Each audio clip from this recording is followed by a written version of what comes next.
Could you ask Mr. Hetherington to come back in, please?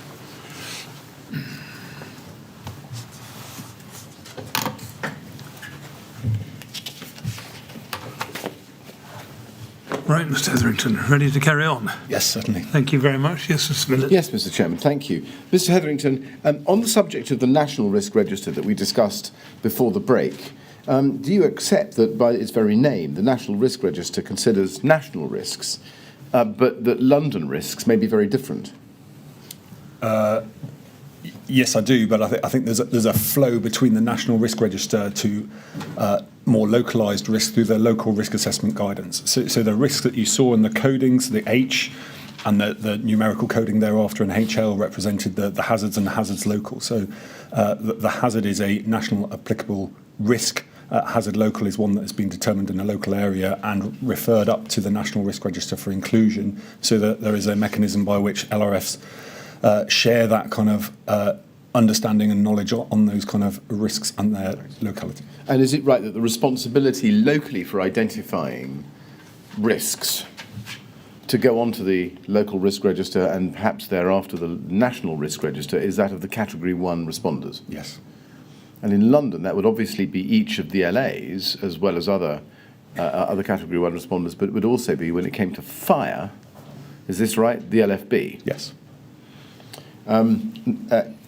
So can you recall anybody in the LFB reporting risks to you, the LRG, in the process of revising or updating the London Risk Register?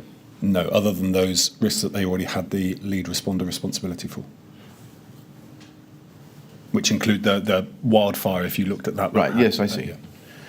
They did, but they didn't include tower block fire. So who's responsible? So to answer your question, nobody, to my knowledge, raised an expected risk of a tower block fire from any Category 1 responder to the London Risk Advisory Group for inclusion in the London Risk Register. Now, you were employed by the LFB for a period at least. Tell me, who within the LFB would have been responsible for reporting the risk of cladding fires to the LRG? So there was a representative of London Fire Brigade, a uniformed officer who would sit on the London Risk Advisory Group. That was either somebody from the Operational Resilience Department or the Strategy and Risk Group. And can you remember who it was? I can't at that time. After 2015? I can't at that time. It should be included in the minutes to the London Risk Advisory Group who that member was. Right, but you don't recall anybody from either of those departments or sections of the LFB ever reporting the risk of cladding fires to you? No. Right. Now, I want to ask you about borough risk registers. I think you accept that the borough risk fora also have a duty to conduct their own risk assessments because they are Category 1 responders. So they have a duty to publish a risk assessment, yes? Yes. And in fact, the Cabinet Office recommends that they develop and maintain their own borough risk registers. Yes. Yes. Now, I want to ask you about Pan-London plans. We've looked at the assessment of risk and how that comes about and how the partnership's underpinning capabilities are developed by the London Resilience Forum subgroups. Now, I want to look next at the plans themselves. If we go to your first witness statement, please, page 7, paragraph 20, you describe 3 types of plans there. First, multi-agency plans produced by the LRP. Second, plans in relation to the regional local authority response arrangements, London Local Authority Gold, and plans in relation to London Resilience Group's LRG emergency response arrangements. Mm-hmm. Now, let's deal first with the frameworks, the multi-agency plans, I think. Yeah. They are, I think, produced and maintained by the LRP, yes? Yes. Yes. Yes. And how are those plans, if you can explain it briefly, how are those plans developed? So there is a lead agency with a senior responsible owner as a member of the forum. They will then typically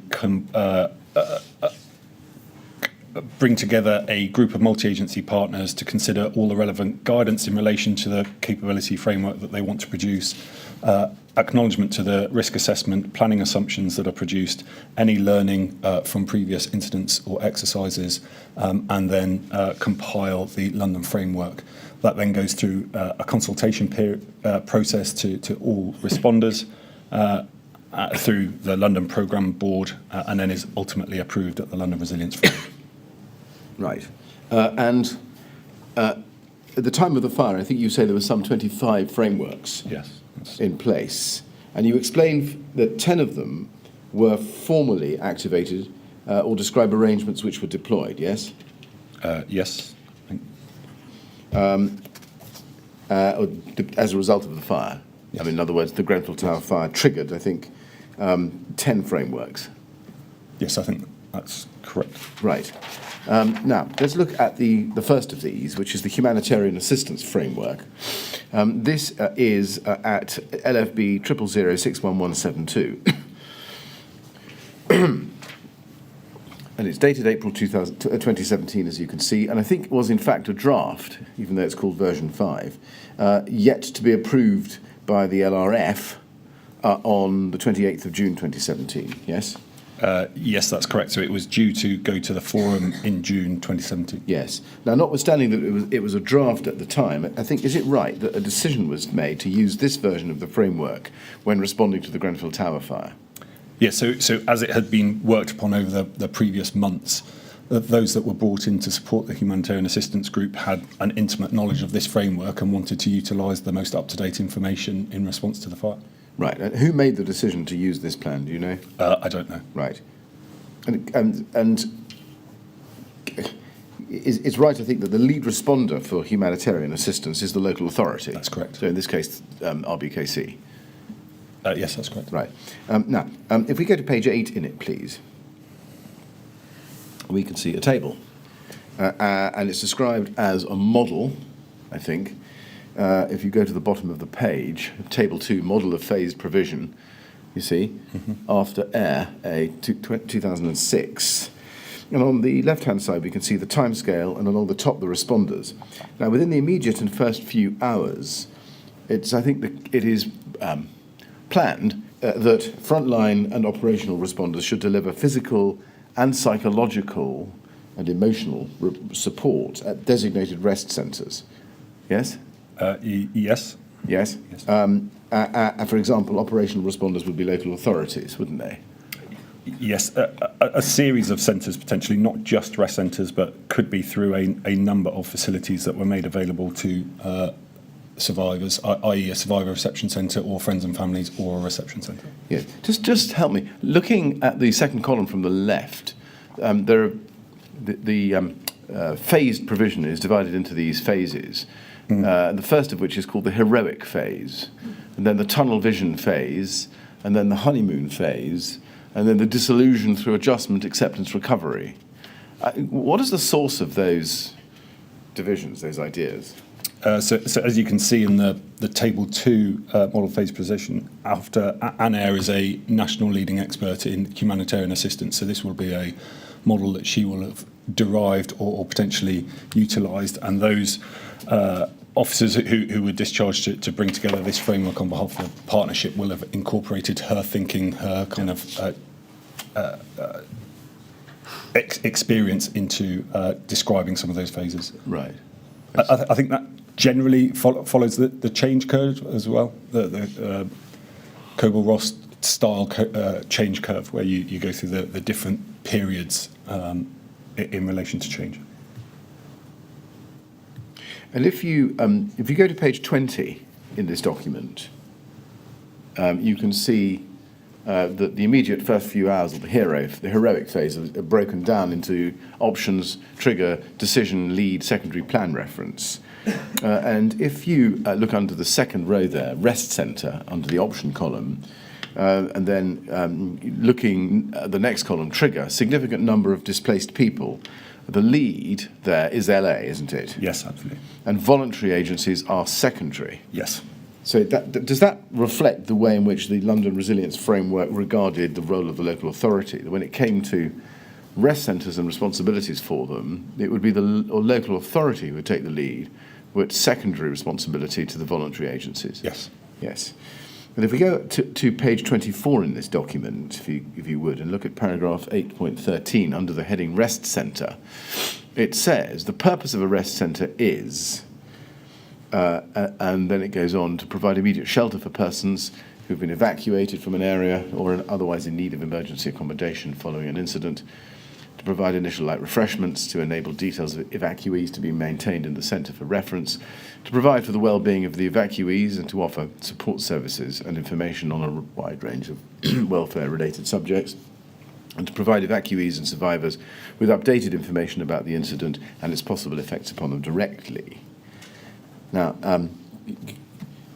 then if you go to 8.15 immediately below that, it says the responsibility for the setup and running of rest centres lies with the local authority, supported by voluntary agencies, who would activate arrangements as outlined in their rest centre plan. The decision to set up a rest centre will be made by the local authority, often at the request of the police or fire brigade. So can we take it that it was anticipated that a local authority should be taking charge of setting up a rest centre within 2 to 3 hours of an event? Yes. Yes, and indeed that figure is in the next sentence of the next paragraph at 8.16, yes? Yes. Yes.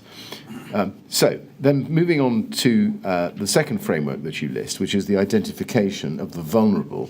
That is LFB 000611174.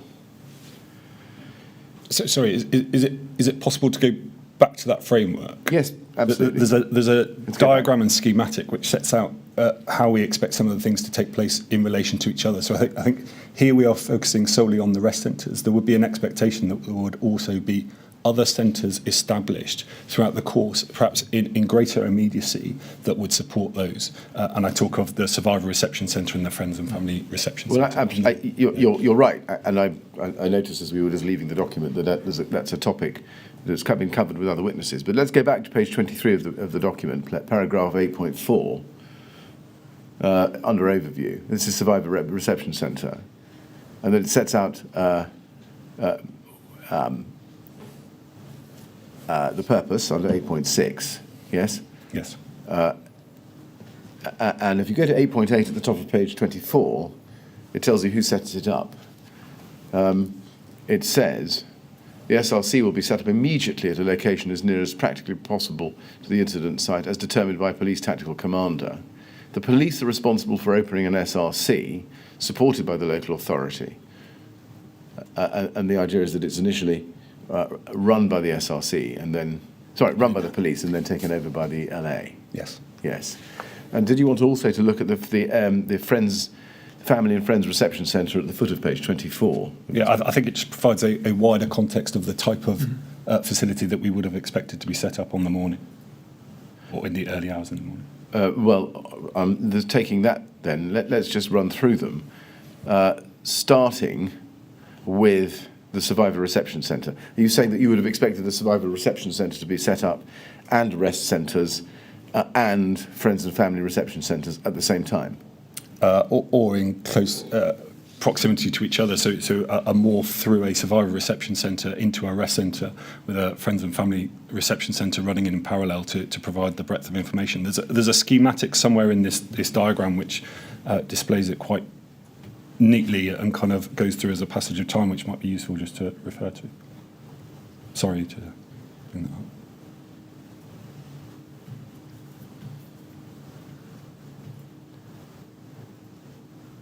that up. Right. Well, I'm not sure I'm able to magic that up, but if someone can find that, then that would be helpful. Maybe page 18 is what you're looking for.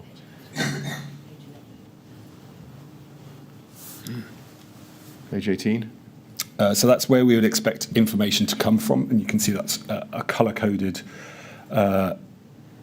diagrammatic. So this isn't the diagram I'm looking for. I think it's slightly further on in the document, but this is where we would expect those sources of data around those who've been affected or involved in the incident. Right. Well, let's try page 11 then. That's the diagram. That's the one. Yeah. And how does right? So in terms of talk us through it, but that might take to talk time. you through it in the operational part. Those evacuated and who require support because they are no longer have access to their accommodation directly, we would expect to go to a rest centre which provides their initial needs. In terms of those who've come out via a search and rescue operation would go into a survivor reception centre because they are survivors by their very nature, and that allows for a capture of information from them to be coordinated, and you see there's a kind of dotted blue line across there which corroborates the Friends and Family Reception Centre, the Survivor Reception Centre under the auspices more widely of the Casualty Bureau, so that there is a triangulation of information of those being displaced by an incident. And then that kind of would morph more widely into the shelter, the rest centre, which historically I think was derived for people who don't have access to their accommodation and therefore was seen as a place of safety in the immediacy after an incident, to be provided kind of out of the elements, a kind of a place for registration and longer term consolidation. But looking at this, the plan looks as if there is a separation between rest centres, which come from evacuation, and I'm looking at the operational part of it, on the one hand, and survivor reception centres on the other. They don't appear to be linked. Why is that? They don't. The terminology then goes on to describe how a survivor reception centre would most likely morph into a reception centre afterwards once that kind of information had been gathered. But it was the place of safety for those directly affected by an incident to be directed to after, as you can see from the search and rescue element, to be taken to that survivor reception centre. Right. So what I'm trying to say is it's not just, we wouldn't have just expected rest centres to be in place at the time. There's also the provision within this plan for the utilisation of survivor reception centres, a Friends and Family Reception Centre, which can help support the triangulation of all of the information for those displaced as a result of the fire. But now you've got me interested in it. I mean, looking at it, you could go from search and rescue into the casualty clearance. But from casualty clearance, you can only go to hospital major incident plans. You can't go back to a survivor reception centre. No, because you'd be a casualty. Ah, okay. But so the casualty clearance would triage those who are injured and require further assistance through the LAS. But what if you didn't require further LAS assistance? You were triaged out. So if you only had extremely minor wounds or such like, then you would most likely go to the shelter or rest centre. Right, and similarly, if you get sent by search and rescue to the survivor reception centre, that then takes you straight to the HAC, or possibly to the Friends and Relatives Reception Centre, but not to the shelter rest centre LA lead. Not directly, but I think that when described in the text thereafter from the survivor reception centres, it does talk about morphing, which is why the local authority is considered the secondary responder in a survivor reception centre, because those facilities, once identified and having corralled people in them, can morph then into a rest centre themselves. But I mean, somebody opening a rest centre, someone told to go and open a rest centre, or someone who is told there is a rest centre open, what is open? Is it a survivor reception centre, or is it a rest centre,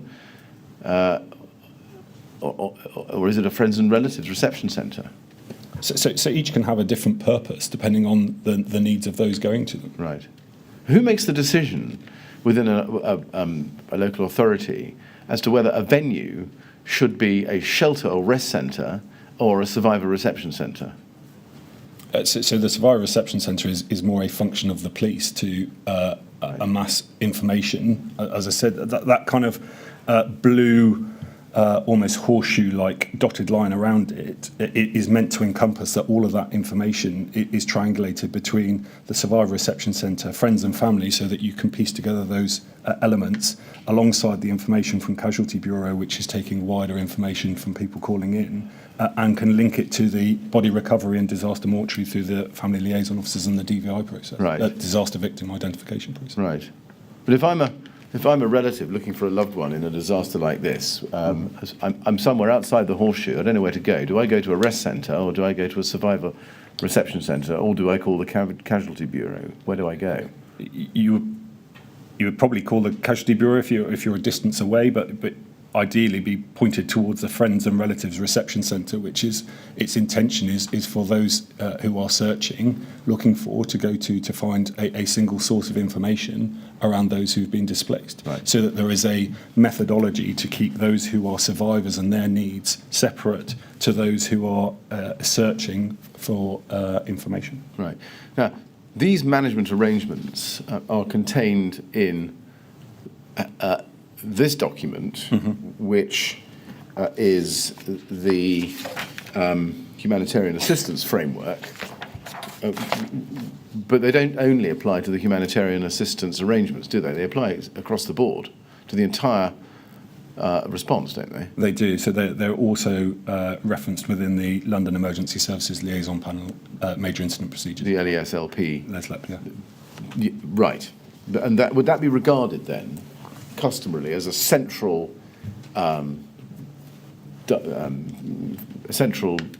arrangement imprinted on people's minds so that they would know naturally how this would work? The LESLP arrangements are the fundamental major incident response arrangements for on-scene operations and tactical operations, and then that feeds up into or kind of correlates to the strategic coordination arrangements underneath the strategic coordination protocol, which is bringing together the kind of, if there is a need to change the strategy of the response.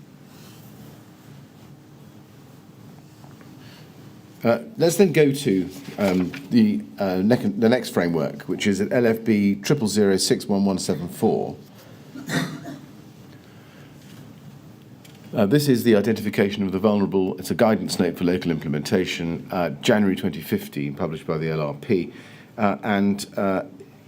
Is it right that a local authority would also be the lead for this document? Yes, that's correct. Yes. And if you go, please, to page 5, paragraph 1.5, defining vulnerability, it says, according to the Cabinet Office guidance, vulnerability is a complex of individual or group needs for support. It is important to acknowledge that, and it goes on, while all people caught up in an emergency could be, in some circumstances will be, defined as vulnerable due to their proximity to the event, planning and response arrangements should focus on those who are assessed as not being self-reliant and may need external assistance to become safe. So was that a guiding principle? Yes. If we then go, please, to page 4 in this document, paragraph 1.2, aim and scope. This guidance aims to inform, complement and align the capability planning of the Borough Resilience Forum, BRF, to encourage a proactive and coherent approach towards the identification of vulnerable persons. This is aimed towards borough-based emergencies in London. And building on that, look, if we then go back to 2.1 at page 8,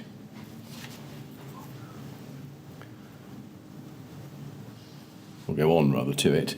It shows you the steps for building capabilities via the BRF, and at 2.1 it identifies the collective responsibility, and it's set out under 6 heads, as you can see there. Is it the case that a Borough Resilience Forum would accept responsibility for the identification of vulnerable persons and undertake the 6 steps set out there? So the Borough Resilience Forum doesn't have a responding function per se. It is a planning and collaboration function, but it would be those members of the Borough Resilience Forum, because the information on those vulnerable is held at the most local level. It's held by the individual agencies, so it would be held by the clinical commissioning group within a borough or within social services within a borough. So those lists aren't held at a pan-London level, which is why we direct this guidance right down to the borough level so that it hits at the most local level. Right. Right. Well, just looking at the second part of the paragraph, whilst the local authority is the lead authority, the BRF, as the local hubs for multi-agency interaction and emergency planning, must accept collective responsibility for the identification of vulnerable persons and undertake these 6 core steps. And then they're set out. And item 2 in particular, you'll see it says ascertain who holds what information, and 5, understand information sharing principles. So just to be clear, when it comes to vulnerable persons, the BRF comprises Is this right? A number of Category 1, the Category 1 responders in or responsible for the borough? In that locality, yes. In that locality? Yes. And the reason we describe this being a responsibility of the BRF is because this is both preparatory function and then the implementation thereof. So ascertaining who holds what information we would have expected to have been done prior to the emergency so that people know what the lists of lists are.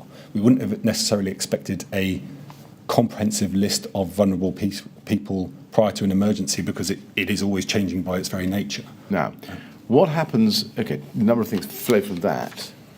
The Borough Resilience Forum is borough by borough. Mm-hmm. First of all, within the borough, would you have expected the council, the local authority, to hold all the information about who was vulnerable? No.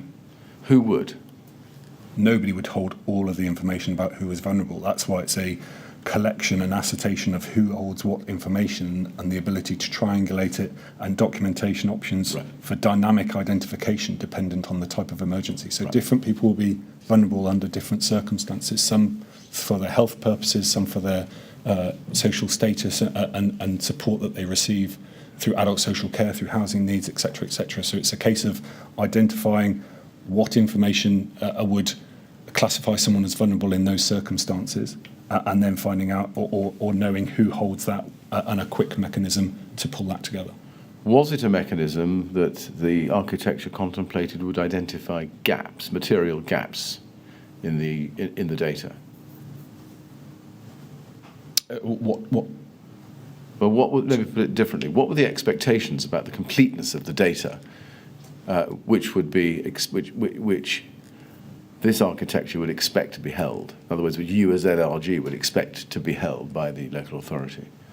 So we would expect information to those who are known to the borough for receipt of a particular service or a particular known vulnerability.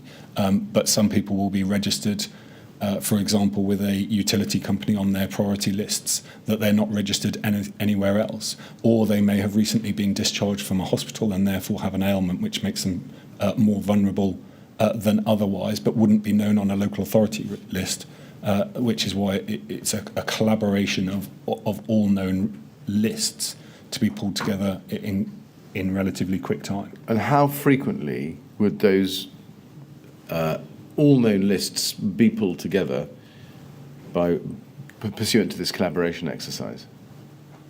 At the time of need. So we we would have hoped and expected, as you can see at step 6, that they undertook an exercise to practice it and ensure that they could do it. So that's the exercise and assure, and then it would be an operation at the time of an incident once the kind of vulnerability indicators are known and you know what you're looking for, can go to those lists and get the most up-to-date information. And where the best data, let it be assumed, was contained in the adult social care lists, but the adult social care was under a tri-borough arrangement, as was, I think, sometimes the case in London. How would the fact that data was shared between 3 boroughs be catered for by the single BRF? That then is why they would need to ascertain who holds what information and under what arrangements they could bring it back. That's the whole purpose of this sitting with a BRF is that localised knowledge to understand who holds what, under what circumstances they can get it and where they can get it from. So I see. So the purpose of the exercise is to know that some of the information about some of your residents is held by the borough next door, and in the event of an incident, this is how to go about getting it. Yes. I mean, I put it very colloquially, but is that the system? Yes. Right. One point, if we go to page 15,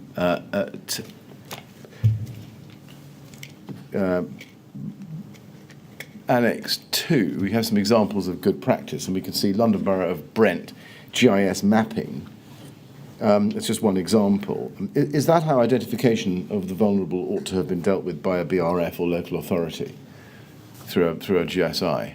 So it's one example of how it could happen. The difficulty you have is every borough has different assets available to it, different structures within it which it works. So we aim to provide a number of examples of good practice that hopefully something could resonate with some of the boroughs so that it would help them on their way. It's a difficult task to pull this together at the time of an incident. The guidance is there to help and guide people through as best as we could, to give them real life examples and demonstrate that it could be done, or ways in which people could be elaborative in doing it. Right. And you would expect training to be delivered on this, would you, to the contingency planning teams or the adult social care teams within each borough?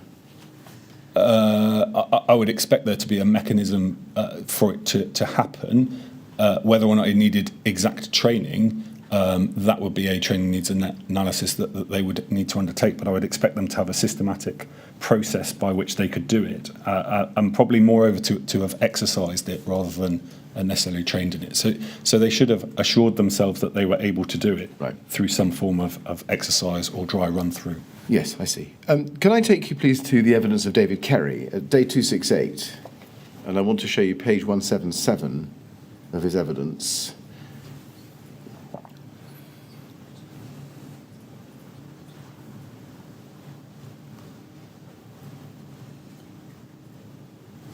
And if we go to page 177 at line... we need to go to page 177. Yes, that's it. Now,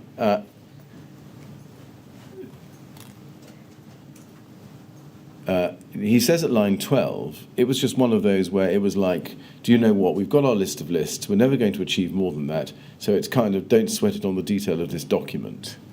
And now, the context of that was the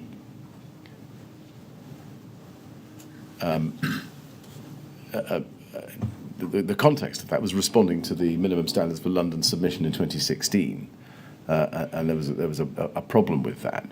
But clearly, he said what he said. My question is, was that kind of approach, we've got our list of lists, we're never going to achieve more than that, don't sweat it on the detail, one envisaged by the LRP guidance? No, which is why we gave good examples from other boroughs as to how it could have been done. So you would have expected people in David Kerry's position to do better, would you? And actually to do the work? Yes. Now, David Kerry also said at page 175, 2 pages back, I don't think we need to go to it, that the Cabinet Office guidance on the identification of the vulnerable was unachievable. Do you consider that to have been a fair assessment? No. Why is that? Because there's examples in the borough resilience guidance that we've just given that boroughs did achieve it. I accept that it was difficult, but not unachievable. Right. So it was your view at the time that it was achievable for a local authority to have identified the vulnerable within their borough and followed the steps set out in the LRP identification of the vulnerable plan? As far as is reasonably practical, yes. I'd accept that there's probably some gaps in there because these lists are dynamic. They're never fully up to date. They'll go out of date as soon as the ink is dry on them. But it was certainly achievable because we've set out examples from other boroughs where they had achieved a good system to identify vulnerable people. Now, can we go back to the plan, please, the framework, identifying the vulnerable again, and go to page 6 and look at paragraph, page 6, paragraph 1.7.1, operational roles, London local authorities, are stated in identifying people who are vulnerable in a crisis. Most day-to-day service provisions to vulnerable persons are coordinated by local authorities through Adult and Children's Social Care, Cabinet Office 2008, page 8. Therefore, local authority emergency planning teams are best placed to lead on emergency preparedness in this context. As the minimum standards for London 2013 state, local authorities must have, and then it goes on, documented procedures in place for 24/7 access to information to identify the vulnerable persons known to local authorities and to process the data into a usable format for multi-agency responders. Now, we've seen evidence with earlier witnesses, Mr. Hetherington, that in November 2016, in the results of evaluating boroughs in meeting the minimum standards for London, RBKC was shown as overall amber, which I think meant operational but requires development. in other words, not quite meeting the requisite standard, when it came to identification of vulnerable persons and for training provided by borough and borough-level exercising. Now, we don't need to go to that. My question is, are you able to assist with who it is that judges whether a line item in the MSL assessment is coloured amber or red or green? So it was a self-assessment, I understand, that year. Other years, we alternated between peer assessment and self-assessment, but that would have been, I think, on that occasion was a self-assessment, so it would have been RBKC's own assessment of that capability. And when it was filed with LRG, what was the procedure to address an amber score or a red score? So as set out at the beginning of the documents, I think it's the 2016.1 was the minimum standards that sets out. It clearly states that part of the process is to inform boroughs' own work plans to identify areas where they are deficient and improve upon their own services. What we did as the London Resilience Group in compiling, or LFBP probably, we were in the transition probably then. Right. We amassed the results so that LAP could see the scores across the board, and then we pulled out the trends. So where there was a consistent trend that local authorities weren't meeting, and I think we took a trend as 9 or more boroughs, so it was a quarter or more of the boroughs having either an amber or red. We would flag that to LAP. And make a recommendation whether or not that was something that, as a local authorities panel, they wanted to pursue further work on as a collective of local government organisations, and that would then go to LAP IG to potentially look at how they could improve. Right. That's the status of those areas.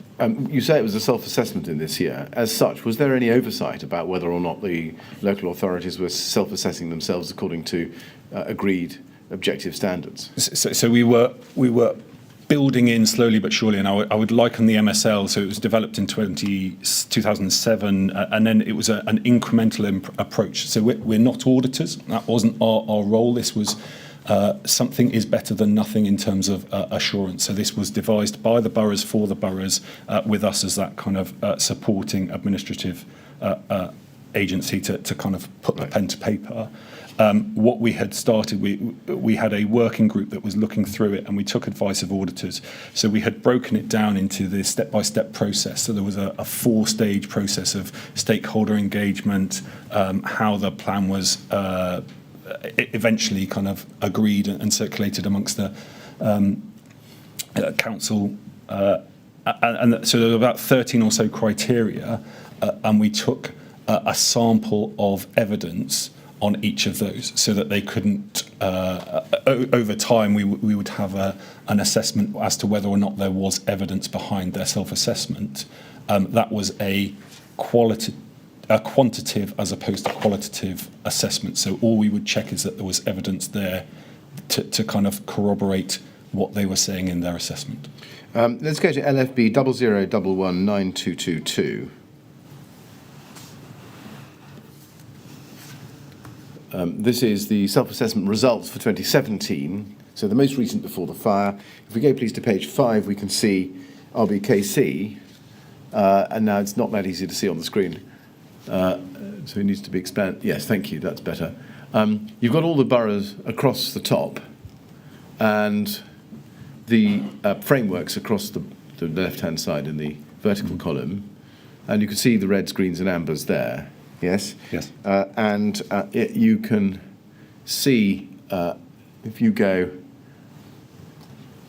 to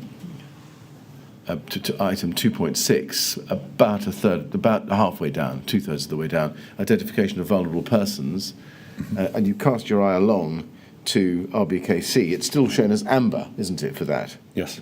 Now, the London Resilience Group's report on that, if you go to page 10, says in the bottom box, identification of vulnerable persons, 9 amber, 1 red. So that's 10 out of 33, not green. And then comments. Most boroughs reporting this capability as amber or red indicated that they are still experiencing problems in establishing this capability, namely adequate procedures to obtain data and cooperation with partner agencies. Now, given that the numbers of boroughs having difficulty with this function as late as 2017. Can you tell us what was done by the LAP or by the LRG or perhaps the LRPB to facilitate support in meeting that standard? So the identification of the vulnerable guidance was part of that. So it was identifying ways in which it could be done.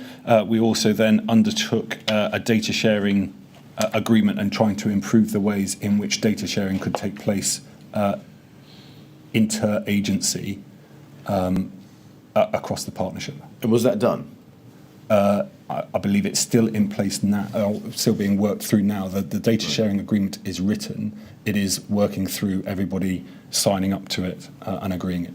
Right. So even now, the problem identified in this document has not been cured? No. No. But I think this is one of the things of an emergency will exacerbate those problems that exist in normal processes. And this is where what we shouldn't be creating is emergency processes to share information. We should be expanding upon the existing processes between agencies to share information. So those barriers exist in day-to-day life, and emergency will just expand them or expose them beyond that. So there are. This is where the collective resources of the LRF, having over 170 organisations, is part of its greatest strength. It's also our greatest or our Achilles heel in having so many organisations by which to agree some of these protocols.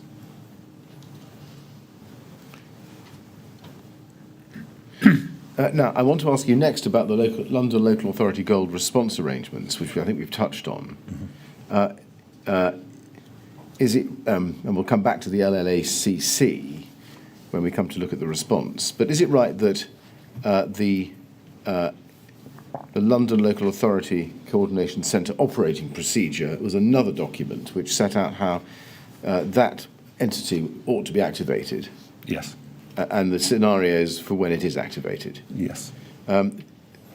Finally, on the topic of plans, if I can just show you LFB 3061187, this is your Exhibit 27. This is the London Resilience Group Duty Officers Handbook of March 2017, and it's got a colourful section in it covering duty roles, strategic advisor, duty manager, supervisor, and liaison officer. Mm-hmm. Yes, and is it right that if you get let's go to page 4, and we could just pick this up together. Page 4, paragraph 2.2.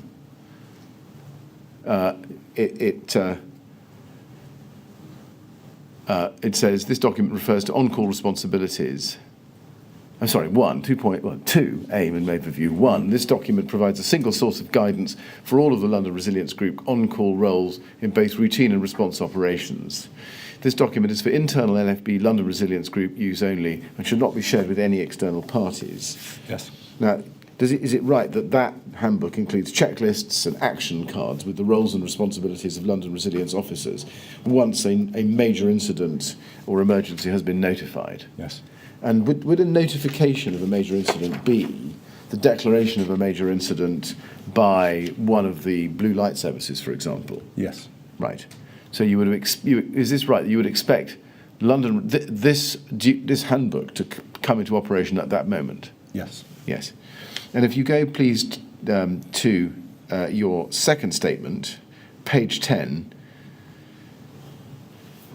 paragraph 28 and 29, you explain the ability to carry out the roles described in the duty handbook, and you say that they're contingent on other factors when you list those.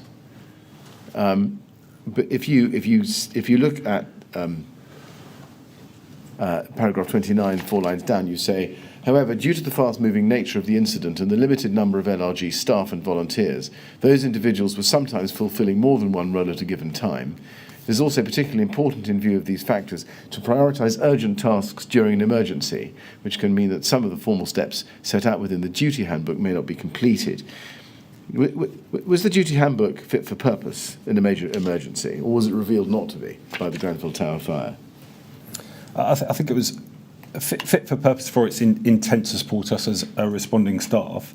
The demanding natures of any incident sometimes mean that you can't follow all of the procedures going forwards, but also we apply a degree of flexibility, as can be shown in the way in which we responded to roles that are outside of our remit but potentially weren't being filled, so we stepped in to fill them, which would draw us out of our core role. Let's then turn to training and exercises. Now, I think it's right that before the Grenfell Tower fire, the London Fire and Emergency Planning Authority, or LFEPA, was responsible for carrying out certain emergency planning activities, yes? Yes. And I think that included providing training for London boroughs about pan-London arrangements, yes? For the Pan-London arrangements. Yes, you say that at paragraph 25 of your first statement at page 9. I think, did that also include exercising and training on pan-London arrangements? Yes. Now, turning to training then, if we go, please, to LFB 3061184, this is a service-level agreement to cover the period 1st of April 2017 to 31st of March 18 between the London Local Authorities Panel, that's LAP, and LFEPA, yes? Yes. And if you go, please, to page 2, it says... the agreement, the LAP is the commissioner of the services under this SLA. It is the expectation under this agreement that all services delivered will meet statutory requirements, best practice and quality assurance. And then if you look at the foot of the page, provisions by LFEPA, it says, LFEPA will support pan-London local authority arrangements as follows, as laid out in Chapter 9 of the Guidance to the CCA. And then the last bullet point on the page says, provision of training to support pan-London arrangements. Certain elements of plans maintained under civil contingencies legislation will be consistent across all boroughs, in turn creating a consistency of training need. This need will be met by a training programme provided on request by LFEPA. Yes. What was the training programme referred to? So that's the training on the suite of the LAG operational procedures. So that's our interpretation and how we've worked for many years in terms of those planned London arrangements being those pertinent to the LAG arrangements. And the LAG operational procedures is contained in another document? Yes. Yes. I'm not sure we've looked at it, or maybe we have. Can you remind me? Have we seen it today? I don't think we have. No, I didn't think we had, but I wasn't sure. But if you go to your first statement, please, page 14. Paragraph 42, you set out the training in respect of the three categories of pan-London arrangements we've discussed. Mm-hmm. By whom was the training delivered normally, or should it have been delivered?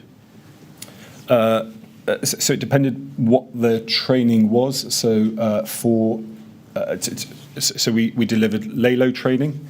That was a coalition between ourselves and experienced emergency planning officers who would collectively design and deliver that training, bringing in subject matter experts from the various emergency services so that they could apprise LALOs of their expectations.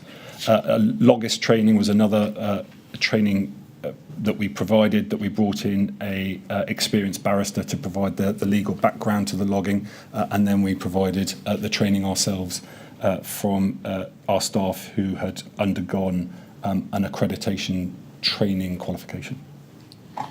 Right, and looking at the top of page 15 of your statement, you identify the LRP, London Local Authority Gold Arrangements, and London Resilience Group's LRG Emergency Response Arrangements. Those are the three categories of pan-London arrangements, weren't they? Yes. I think. Now, let's go to the first of those, which is LFB 3061201. This is your Exhibit 40. And this is the London Resilience... Well, let's go to page 1 of that, first of all, please. Yes, that is. London Resilience Partnership Training and Exercising Programme 2017 to 2020. And it details the training and exercise programmes supporting certain objectives of the LRP strategy. Yes. For the period 2017 to 2020. Is it right that the programme was designed by the LRP Training and Exercising Group? That's correct. And you were a co-chair, I think, of that group together with Toby Gould at the time of the fire? That's correct. Yes. When did you become co-chair of that group? In 2016, I would imagine we would have formed that group on the once the London Resilience Group was created in April 2016.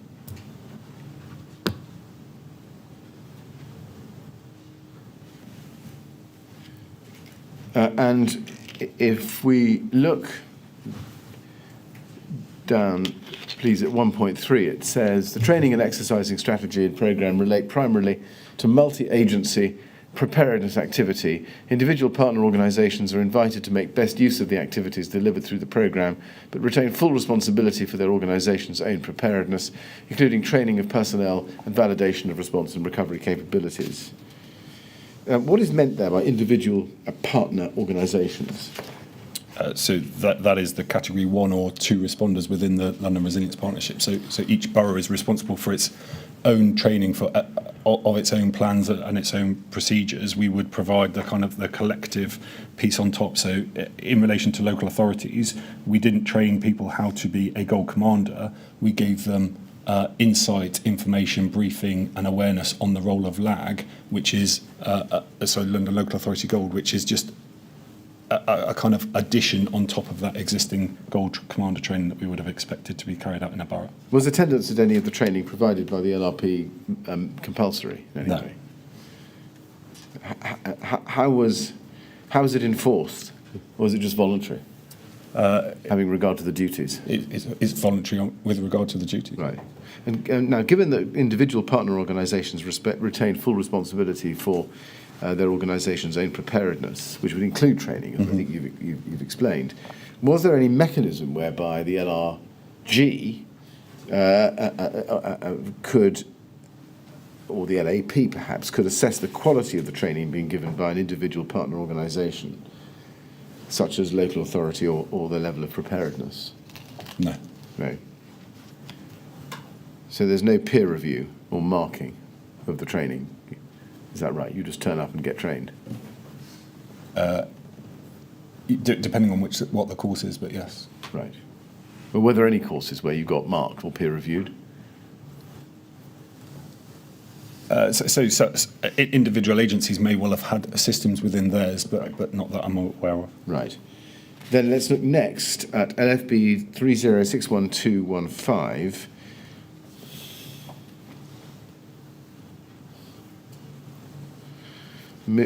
This is training events delivered by London Resilience Group in respect of London Local Authority Gold. This is the second category of arrangements. This is an overview of the local authority training delivered by LRG 2016 to 17, and it says at the top, it details the local authority training and exercise programs for the period. And then if you go... well, let me ask you this way.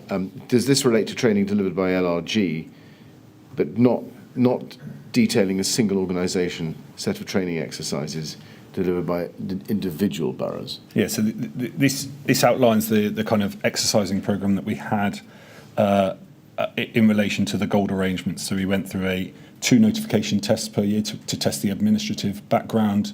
Exercise Connects tested a kind of procedural, do all the communications mechanisms work.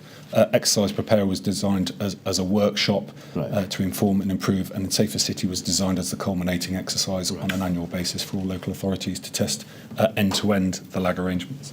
Right. And while we're on this, could you go to page 3, please, so you can see London Local Authority Gold Arrangements, LAG Support Team Training. And now, this document covers a particular period, but you can see dates delivered: 12th January 2016, Islington; 2nd February, Waltham Forest; 15th March, Camden.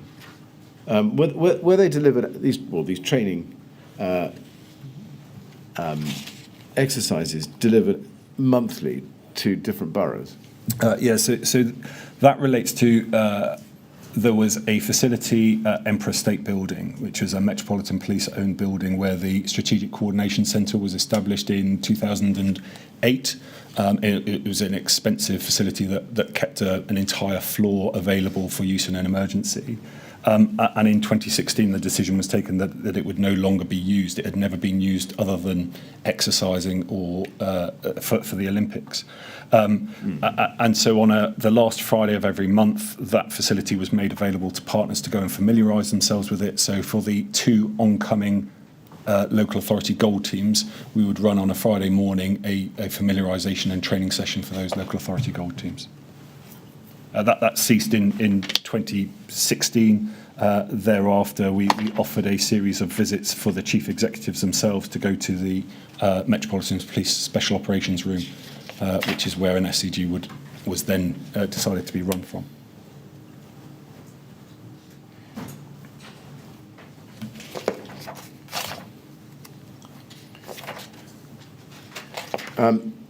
Did the LRG have any mechanism whereby they could assess the quality of training being given by individual local authorities in relation to LLAG arrangements, as I think you've described?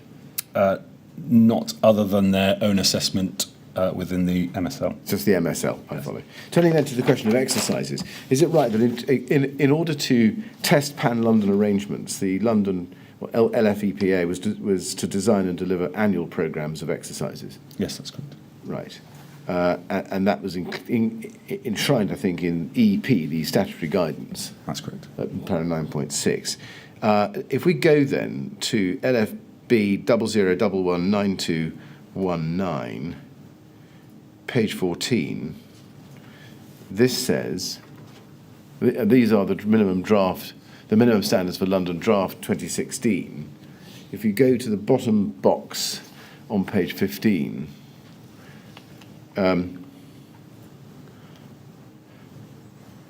it says 1.16 oversight by LAP. Implementation of the MSL will be overseen by the local authority panel MSL as part of their work plans. LAP will periodically sign off a progress report for MSL. Assessment on the MSL will be annually alternating between a self-assessment in odd years and a peer review in even years. This assessment will be enhanced by sample audits and for a selection of MSL corresponding with the LAP business plan. The evidence of the peer review can then be utilised to substantiate the results of the National Capabilities Survey, as specific assessments can take place, if required, to validate local authority capability for a specific purpose. Now, just on that, it looks as if there was going to be a biennial peer review. Going back to the question I asked you earlier about the peer review of the results of the MSLs, did that not happen? Yeah, it was in place beforehand, so that there was a peer review between local authorities, and we tried a number of different ways. So that the MSLs have been in place since 2009, so we were cultivating an improvement to the assessment period going forwards. The peer review on the alternate years was taken within an SRF area where the boroughs would come together for a day and share their expertise and kind of validate how their plans work to each other to have a mutually agreed assessment of their capability. So the results that you're looking at were a self-assessment. The results the year before would have been a peer review. So that would have been members of the sub-regional resilience forum, so the 6 boroughs that we mentioned earlier, coming together for a day to quality assure each other, because they knew the intricacies of how their plans would work as a local authority, to agree a scoring for each other.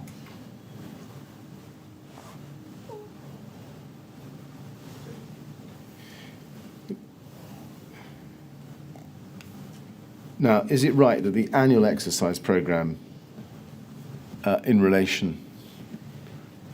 Forgive me. Sorry, if we go back to the bottom of page 14 now, before I leave this point, it has a number 1.15a, Pan-London exercising.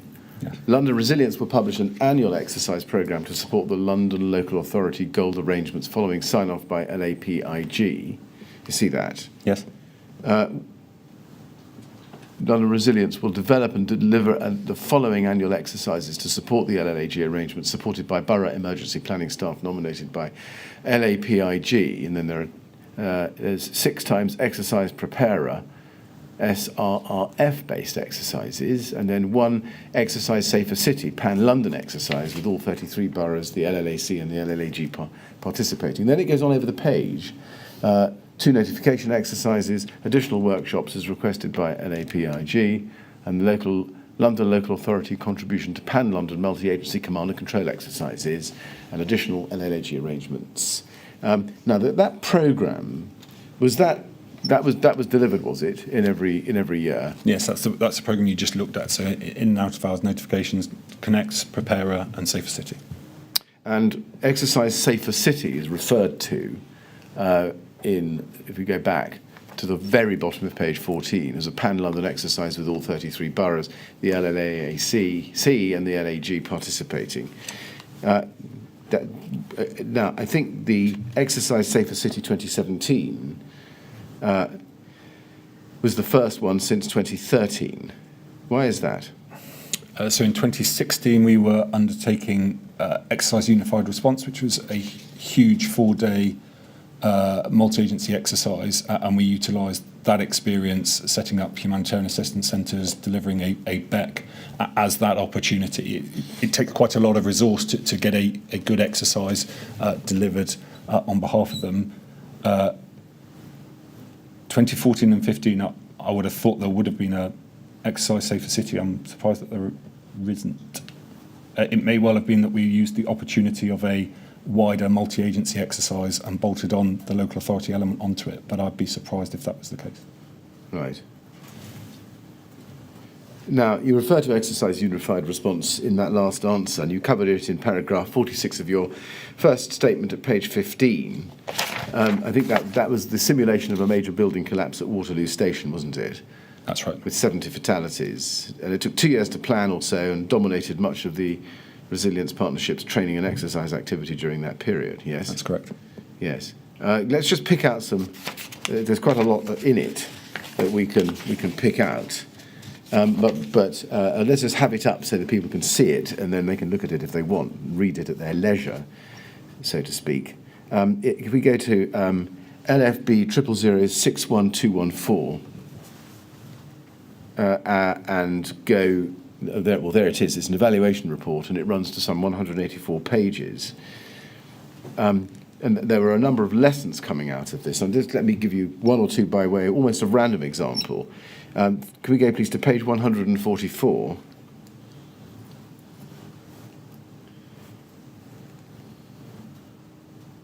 In the text at the top, in the early stages of a large incident, there will often be a paucity of confirmed information. EUR, Exercise Unified Response, highlighted how shared situational awareness and decision-making could be improved if there was a single source of updates from the incident scene to the strategic command level. And that's a lesson, isn't it? Mm-hmm. And just scrolling through it, let's go to page 151, paragraph 3.6.25. Under communication, on the left-hand side, there's another lesson. Inconsistent information related to casualty numbers, vital information at risk of being missed or even lost. Page 153, paragraph 3.6.34, tracking of casualty numbers and location being challenging. You see that? Yes. Second bullet point down. Tracking of casualty numbers and location was challenging, noting that this partly reflected artificialities of the exercise. 155, 3.6.37 to 39, the long set of lessons here about setup and activation, process and joint working, and a delay in the activation of the Survivor Reception Centre due to failures in the exercise communications structure, compounded by a lack of understanding regarding roles and responsibilities within and between agencies. And then 157,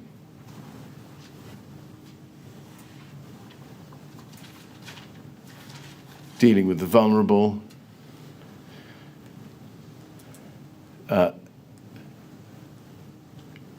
lesson there, faith and disability issues were not consistently managed with sufficient resources to correctly prioritise the support to children and young people.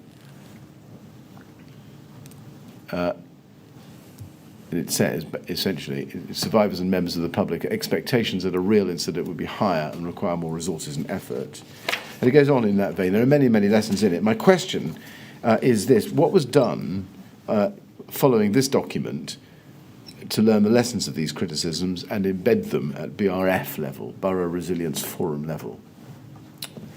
So the document was published and shared quite widely across the partnership. We have a mechanism through the Learning and Implementation Group to record all lessons that then are allocated to specific capability groups, so that through their review of their frameworks and plans, they can incorporate the learning that has been identified through these lessons here into future iterations of the framework. So, for example, a deal of the humanitarian assistance framework will have incorporated or tried to incorporate in the kind of direction that it gives, the guidance that it gives through that framework, the implementation of these lessons.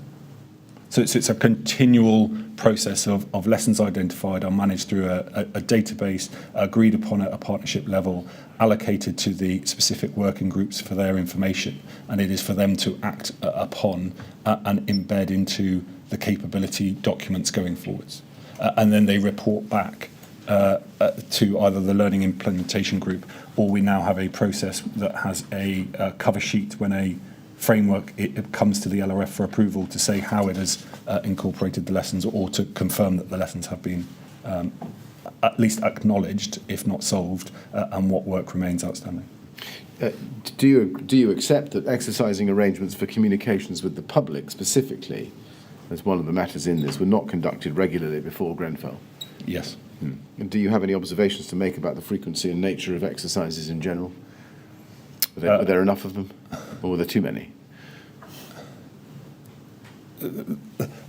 There's quite a degree of exercises. The difficulty comes in getting the right people to the exercises. So there tends to be the same faces coming to the exercises a number of times, as opposed to it reaching that wider application. And it goes back to a comment I made earlier about it is the responsibility of the entirety of the organisation, not just a small contingency planning unit, to put all of these in place. As you can see, there is a huge amount of guidance, lessons, learning, direction to implement here that is just too much for a small team. It needs to be encompassed and embodied, which is why we have a kind of mantra that resilience is everybody's business, that it needs to be owned collectively across organisations and embedded into every detail. And most importantly, put into normal everyday processes as far as possible, because what we don't want to be doing is creating a new set of arrangements when pressure is on and you're faced with unforeseen circumstances or emergency-like situations. Looking at it from the other way round, looking at it from the David Kerry position, the person charged with responsibility for contingency management in RBKC, what ought he, or what ought RBKC through him to have done in learning these lessons and ensuring that they were not repeated at an incident such as Grenfell Tower? I'm trying to think of the right word, but acknowledgement of the lessons amongst the various service areas, so that they are at least aware of the kind of areas identified for improvement and the kind of the learning that we had, so that they can build it into their structures going forwards. It's not necessarily just for David Kerry to do, but it should be doing his utmost to make all those either responsible for a service area or kind of who could be part in discharging these type of responses in the future, aware and understanding of those lessons to try and reduce them happening again in the future.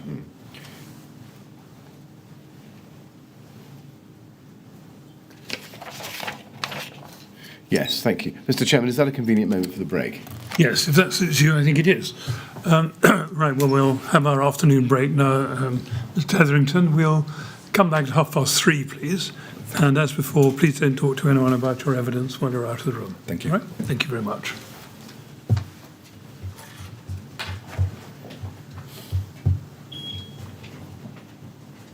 Thank you, Mr. Bennett. 3:30 then, please.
Would you ask Mr. Hetherington to come back in, please? Thank you.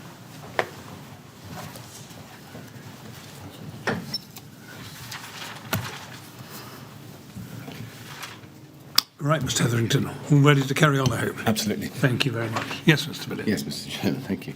Now, I want to turn to the response on the night, if I may, and what you did, and those of your colleagues in the London Resilience Group. Now, I think to start, it's right, isn't it, that Matthew Hogan was the London Resilience duty manager on duty that night? That's correct. And that meant that he was the first point of contact for notification of the fire? Yes. And there was a supervisor on duty as well, Manuela Rodler. Is That's that right? Yes. Have I pronounced her name correctly? Rodler. Rodler. And as she was engaged, I think, from the early hours, yes? Yes. And Toby Gould, who acted as the strategic advisor until you took over at 8:30 a.m. That's correct. And I've summarised it, but that's Yes. correct, is it? Right. Now, in his statement to the inquiry, let's go to it. It's Matthew Hogan at LFB 00119334.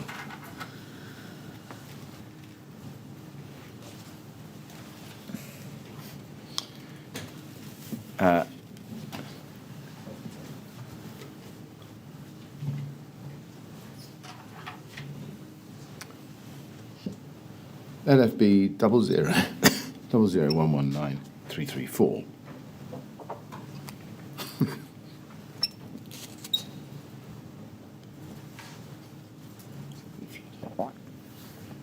Now, can we go please to page 6, paragraph 22? And he says, I woke at 2:30 hours and saw a notification on my personal phone from BBC News concerning what I later came to know was the fire at Grenfell Tower. I checked my work phone for calls and emails on my pager. By this stage, I'd received no messages from LFB or London Resilience colleagues about the incident. Now, at that stage, he hadn't received any notification from anyone official about the fire, notwithstanding a major incident having been declared by the police at 01:26. Did you know that? Yes. Yes, and in fact, his first notification of the fire was at 3:12, and he received an email from the TfL. And you can see that at paragraph 27 on page 7. Just have a look at that very quickly. Does that surprise you? Yeah, it's certainly not how we would expect to be notified. No. We would expect to be notified at the outset of a major incident to conduct a tripartite conversation with the agency that's declaring the major incident, the other kind of closely affected agencies and Metropolitan Police to determine what the future strategic coordination arrangements would be. Yes. Now, the strategic coordination protocol, and we can have it up if you like, but take it from me, it doesn't say how long after a major incident has been declared the London Resilience Group ought to be notified. No. It doesn't, no. Why doesn't it? Do you know? I think we would expect it to be as soon as reasonably practical. We wouldn't want to set an arbitrary target that wouldn't be met, but we didn't think that we needed to set a target that people then had an expansive time frame that they had that space. It should be as soon as reasonably practical that they notify us if they want our support to invoke the strategic coordination arrangements. Yes, and he says at paragraph 22 on the previous page and then at the top of this page that he had tried to receive more information about the fire online from the television and from social media news sources. Was it appropriate for the duty manager of London Resilience to be seeking out information relating to the fire in that way? That would be fairly standard practice. We would try and gather as much information as we could Right. prior to being informed or trying to get in touch with others as and when. And if we go back to page 8 of his statement, paragraph 27, he says that he didn't consider email to be the best means of notification outside office hours. No. Because there's no expectation. That's how you would see it as well, would you? Absolutely, which is why we publish the alerting mechanisms for us to go through LFB control, who can then page us. Yeah. Yes. Now, has the London Resilience Group, since the fire, suggested any modifications to its partners on prompt notification to the London Resilience duty manager in the event of a future disruptive or major event in London? Yes, so we've reinforced that, and throughout the suite of events, the emergency services have subsequently put in enhanced arrangements through the tri-service calls, the collaboration between control rooms and the notification to ourselves. Right. And now I'm just running through the very brief chronology, and we could take this from Matthew Hogan's statement. He appears first to have made or attempted contact with the duty LLAG at 4:38. And that duty LLAG was in fact the oncoming duty LLAG from 9 o'clock. So he got the wrong person, and then spoke to the right duty LLAG at 4:55. My question is, on the basis of that chronology taken from his statement, do any of the protocols give direction on how long after a London Resilience duty manager is informed of a major incident, he must notify the duty LLAG? No, we don't have a specified time. Right, but presumably it's ASAP. ASAP, yeah. Right. Part of our mantra is why would we hold that risk of not sharing that information? No. And do you consider that the duty LLAG should have been notified, or should have notified should have been notified sooner? Yes, sorry, what were the times again? Well, we could probably take this from Matthew Hogan, but he attempts to contact the duty LLAG at 4:38, but got the wrong person and spoke to the right duty LLAG at 4:55. Yes, and I'd assume partly that's him assessing information and also working out what the coordination arrangements are going to be, so that he informs them of where they're expected to be, or if there's a call that they're expected to dial into. Yes. Now, moving back then to the morning of the 14th of June, I want to ask you first about the first strategic coordination group meeting, which happened at 5 a.m. that day. Mm-hmm.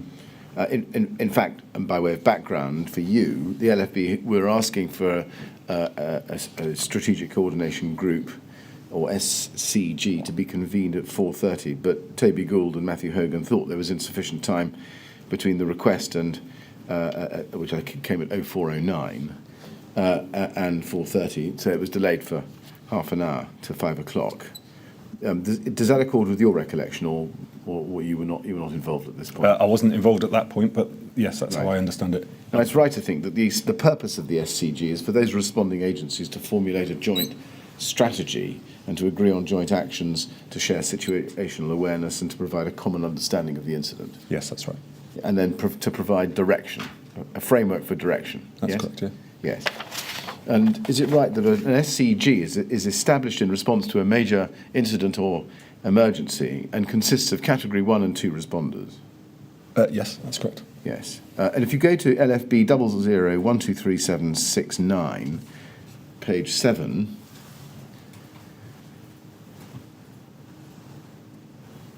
if you go in that to page 7, here is a diagram, SCG composition, and around the rim you've got lots of responders. Are they all Category 1 and 2 responders? No, the voluntary sector, faith sector, business sector, military, and nor our central government a responder. Right. Am I right in thinking, therefore, that it essentially mirrors those organisations in the LRF? Yes. Right. Is it necessary for all those responders whom we can see here to attend an SCG? No, that's its entirety composition. There is then flexibility within the arrangements to bring together, certainly in the first stages, those agencies more closely involved. Of the responders who would attend an SCG, would it be gold? Would it be a gold group level? Yes. Right. And would that include the chief executive of an affected borough? Yes, or their gold commander, whichever level they determine that to be within their organisation. Right. And it looks as if only once an LLAG is involved that any local authority representation would attend. Is that right? No, we would seek local authority representation. Whether that comes, if it was a wide-ranging incident involving many boroughs, then it would be London Local Authority Gold to act in that representation capacity. If it's a single borough, then we would look for the individual borough, because they're closest to the incident, to represent directly.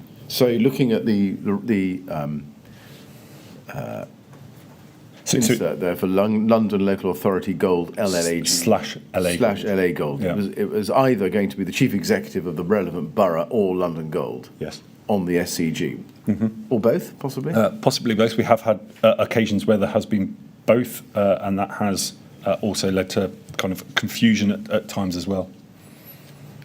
Right. Would you always expect the chief executive to attend, or in other words, the LA Gold, in the absence at least of an LLAG? So primacy we would give to the kind of local authority gold affected. That doesn't necessarily have to be a chief executive. That's up to the determination of that borough, where they put that level. It's the strategic person who has the authority to make decisions on behalf of that organisation as the representative. Is the kind of gold term. We would always seek a local authority gold. If it can't be that borough, then we would go to lag by default. Right, but if the local authority gold was around and available, would you expect him or her to attend? Yes. Sorry. Right. Now, we know that Nicholas Holgate, the chief executive of RBKC, did not attend the first SCG, but David Kerry and Stuart Priestley from its contingency management team did. Would that have been unusual? Not desirable, but not necessarily unusual. We would have accepted that they're representing on behalf of their authority. And then, as we've just covered, a major incident had been declared by the police at just before 1:30 on the 14th of June, and by the LFB controlled separately at 02:06 a.m. on that morning. And therefore, the first SCG took place just under 3 hours later. In your understanding and experience, should one have been convened earlier? So it's very difficult to put timestamps on it. It's right for it to take place at the appropriate time. What we don't want to do, and we have considered this subsequently in the revision to the strategic coordination protocol, is put arbitrary times that then force us to hold meetings within that time frame when a full amount of information may not be available to us. So it's a considered approach by the commanders at the time as to when it's best taking place. Out of hours, the 21 minutes notice, you're calling around a number of agencies and gathering the right people to either be present in the special operations room or dial in via teleconference. So it takes a bit of time to administer and bring those parties together. I'm sorry, I can't provide an opinion. I wasn't awake at that time or No. available of that information. No, but in circumstances where a major incident is declared by the LFB, would you expect a strategic coordination group meeting only first to be convened 3 hours or just under 3 hours later? Or would you expect it to have been convened earlier? It could have been convened earlier if it was called for earlier, yes. Well, yes, but should it have been called for earlier?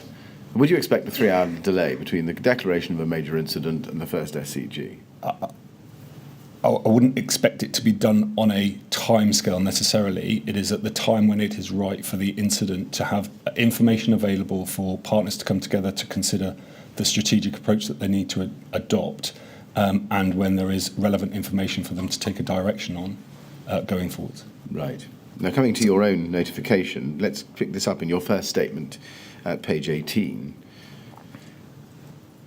If you look at paragraph 54 in page 18, you say, I was called at 5:31 by Toby Gould, who informed me of a major incident involving a tower block fire in Kensington and Chelsea, and the need for more of our staff to support our response due to the size of the fire. I called Toby back at 05:41 once I'd seen pictures of the fire on the news to discuss whether it was necessary to activate the London Local Authority Gold arrangements, but Toby informed me that RBKC were dealing with the incident and they did not require activation of LLAG. Now, just to be clear, to recap, the LLAG arrangements are for a pan-London response, as we saw earlier, where local authorities pool their decision-making to a single chief executive. who speaks for the local authorities in such a response. That's what you say at paragraph 12 of your statement. We've covered that already. My question is, does it also trigger coordination of mutual aid, or is mutual aid not contingent on the activation of the London local authority gold arrangements? It's not contingent. Mutual aid can be asked for by any borough at any time. Right. Then, now, do you remember what Toby Gould told you in your conversation at 0541 about the activation of LLAG? Not word by word, but I think that RBKC were content that they were dealing with the incident. And at the time, that's right, it's a localised incident. They are the best place to understand the topography, the social, economic makeup of the borough, the resources that they had, and are the lead responding local authority in place to respond. Did he tell you that he'd spoken to anybody already about LLAG when you spoke to him? I can't recall whether he explicitly said that he had spoken to someone, but from the statement that he informed me that RBKC were dealing with it, and from the subsequent emails that I've seen that he's had confirmation that they're content to be leading, then I can assume that he did speak to someone. Right. Now, if we go please to Matthew Hogan's witness statement, his first witness statement please, LFB 001193334. Page 14, paragraph 58.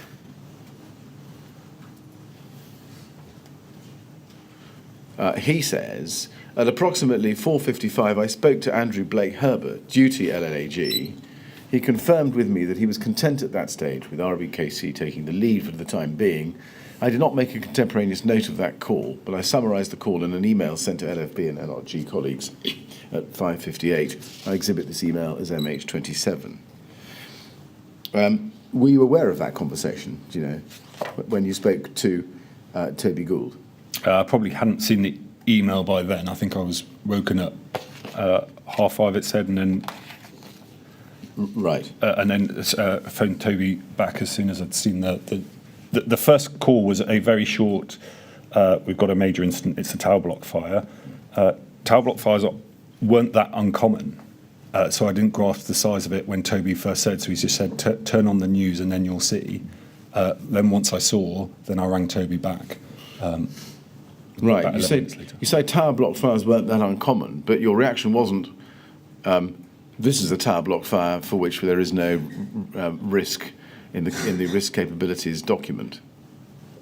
No, because tower block fires weren't that uncommon in terms of having a quite a small impact in terms of compartmentalised and dealt with by local crews and a LALO responding. So it was not uncommon for us to be called that a LALO wasn't responding from a borough, and we had to chivvy along from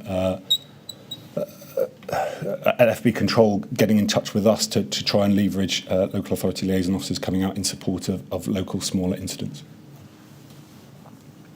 I see.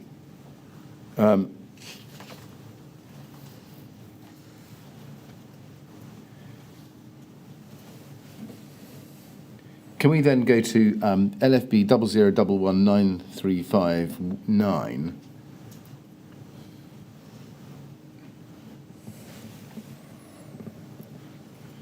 This is the email you've exhibited, which you've just referred to at MH27. Mm-hmm.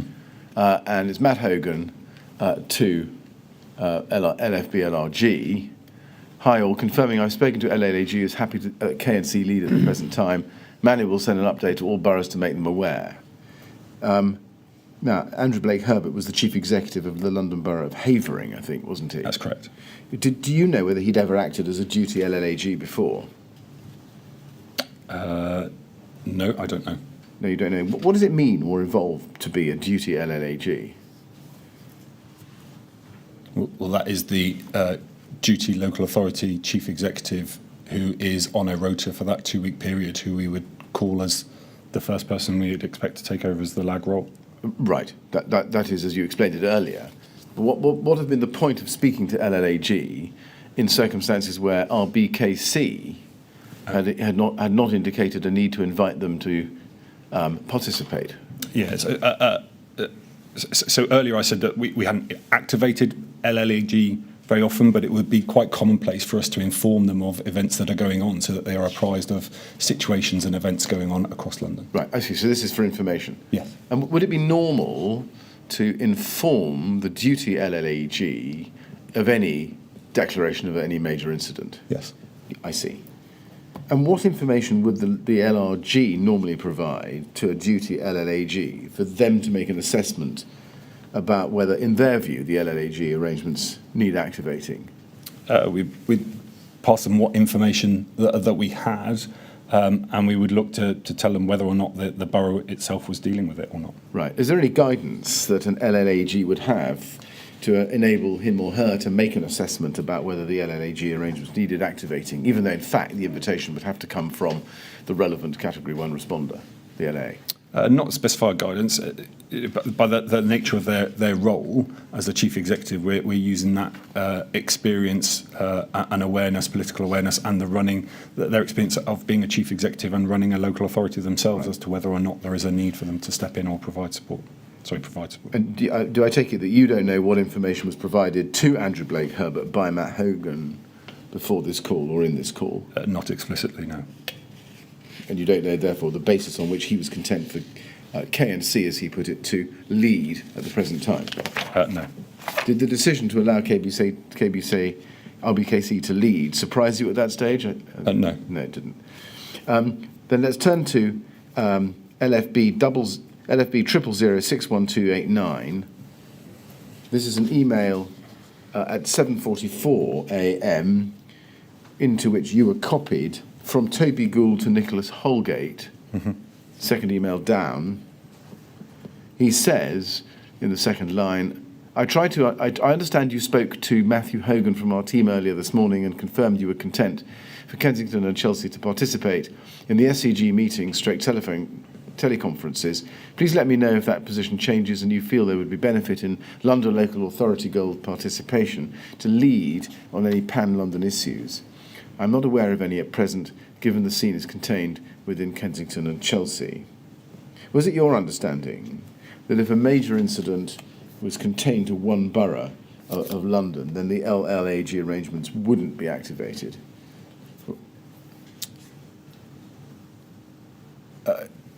Yeah, wouldn't be activated in terms of local authority taking the lead, only if there was overspill.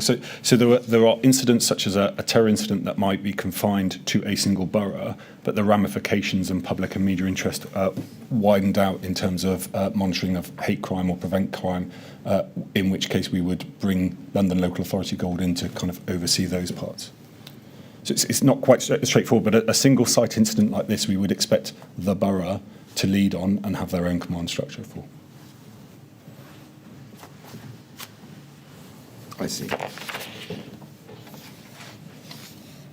What if the disaster, even though intra-borough, at least for the time being, was of such a scale and complexity that no one local authority would reasonably be expected to cope with it?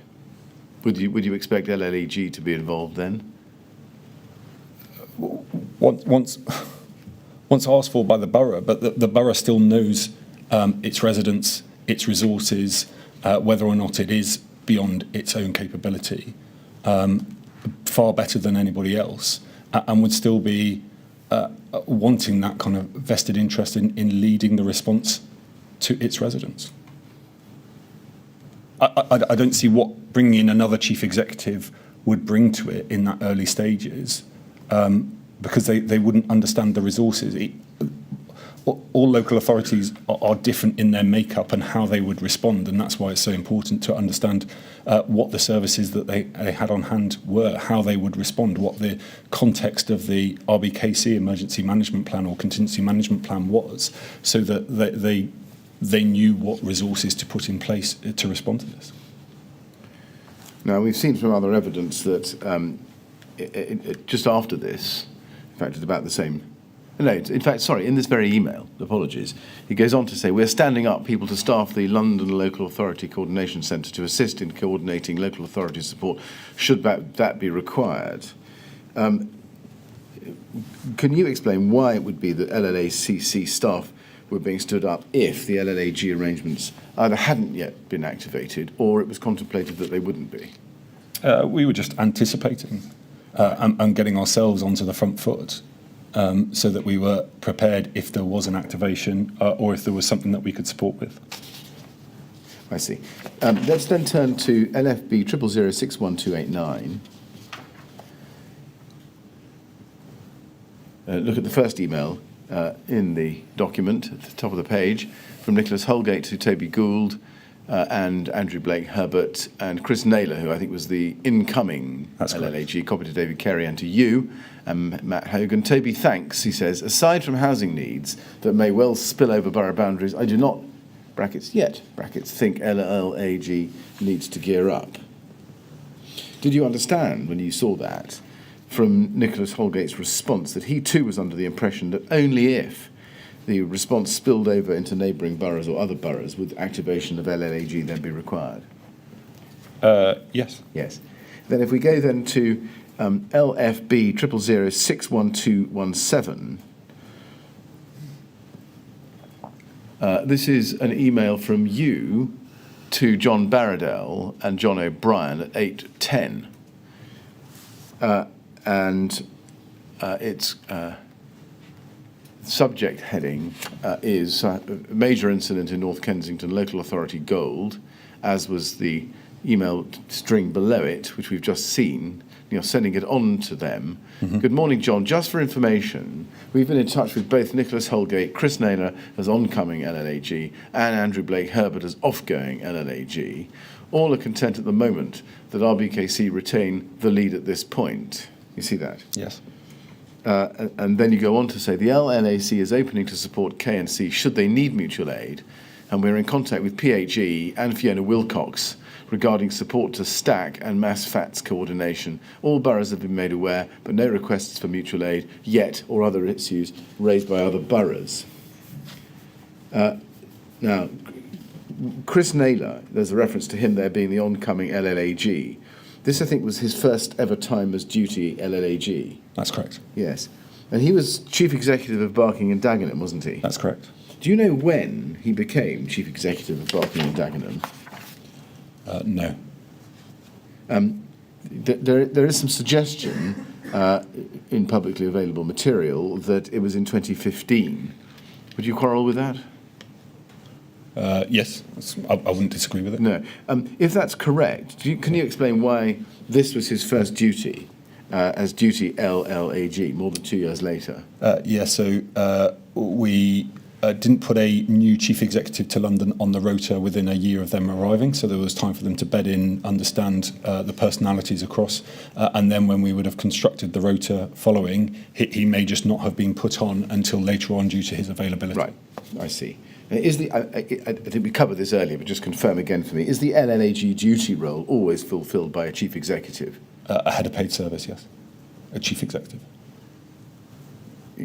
You say a head of paid service? Yeah, so that's a technical term used in the LAG resolution. We saw that. In effect, a chief executive. Right.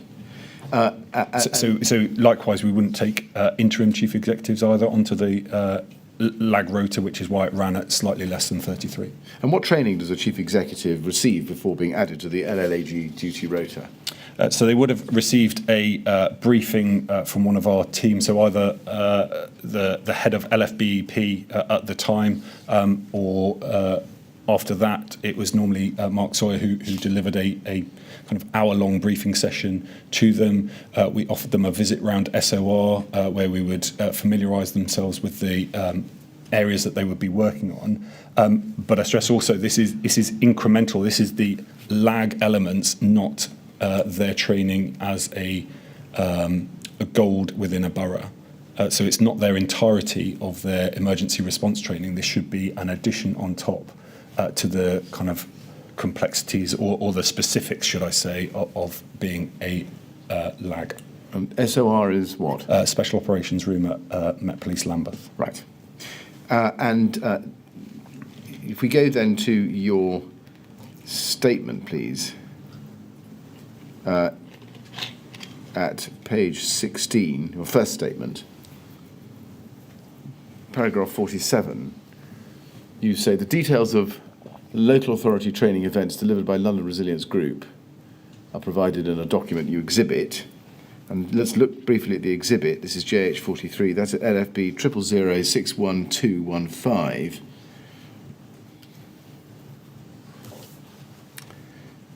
If you go, please, to page 5, we saw this earlier. Now, if we go to page 5 in this document, LLAG training for chief executives is referred to in the second half of the page, and at the very at the bottom of the page, under SITREP training, there's a heading: London Local Authority Gold LLAG training for local authority chief executives.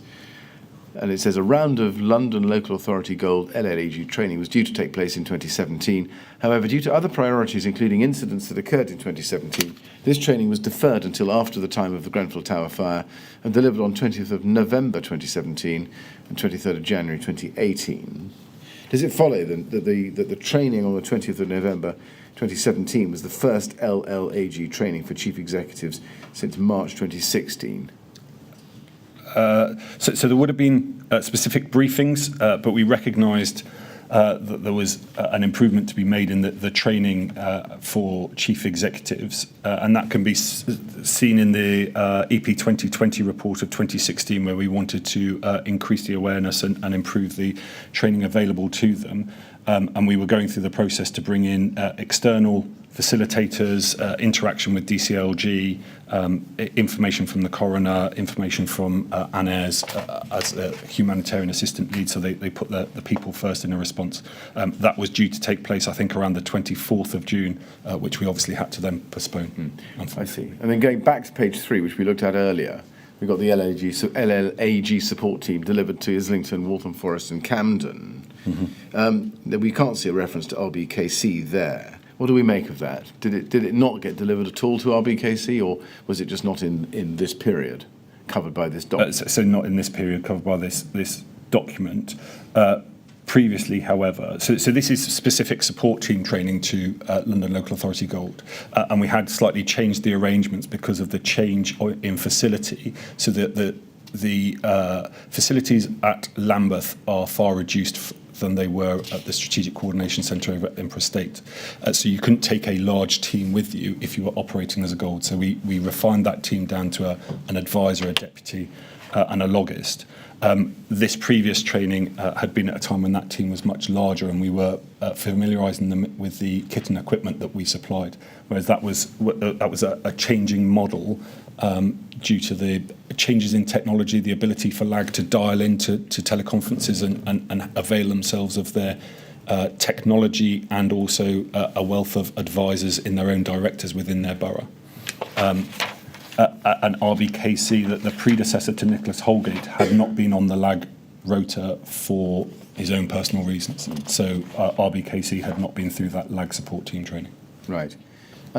Let's then go to LFB 000061217. And this is the email that we saw earlier, the email string. And after the reference into stack and mass facts coordination in the second paragraph, in the third paragraph it says, next SCG at 08:30. That's correct. Now, is it right that you attended that meeting, or that call? That's correct. And you did so, I think, to support the chair of the SCG in a London Resilience Group capacity, yes? That's correct. As strategic advisor to the chair? That's correct. Yes. Now, you weren't supposed to be on duty, were you? No. But Toby Gould, I think, was committed to the ongoing response to the London Bridge attack, so you offered to That's attend. correct, yes. Yes. Did you attend? It was a telephone conference, was it? So you attended by telephone? No, I don't know. I think it's in my statement. I was in a taxi at the time that I wrote that. So I had, when I was awoken by Toby, I travelled straight into the office. We had a face-to-face and a discussion there.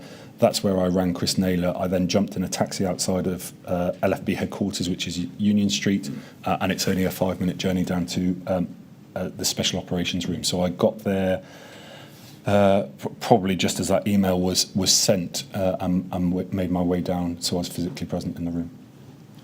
Now, do you remember that Nicholas Holgate attended that meeting? Yes. Did he make any contribution to it, do you remember? I can't recollect anything that he made specifically. Let's go to MOL 6014.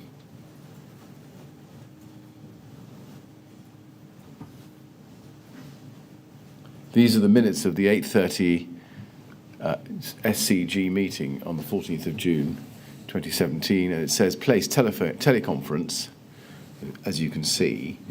If you go to page 3, it says, under local authorities provided an update, 2 rest centres were set up in the early hours, and this is now reduced to 1 address, which will be available all day. Portobello Rugby Trust, 221 Walmer Road. British Red Cross are in attendance.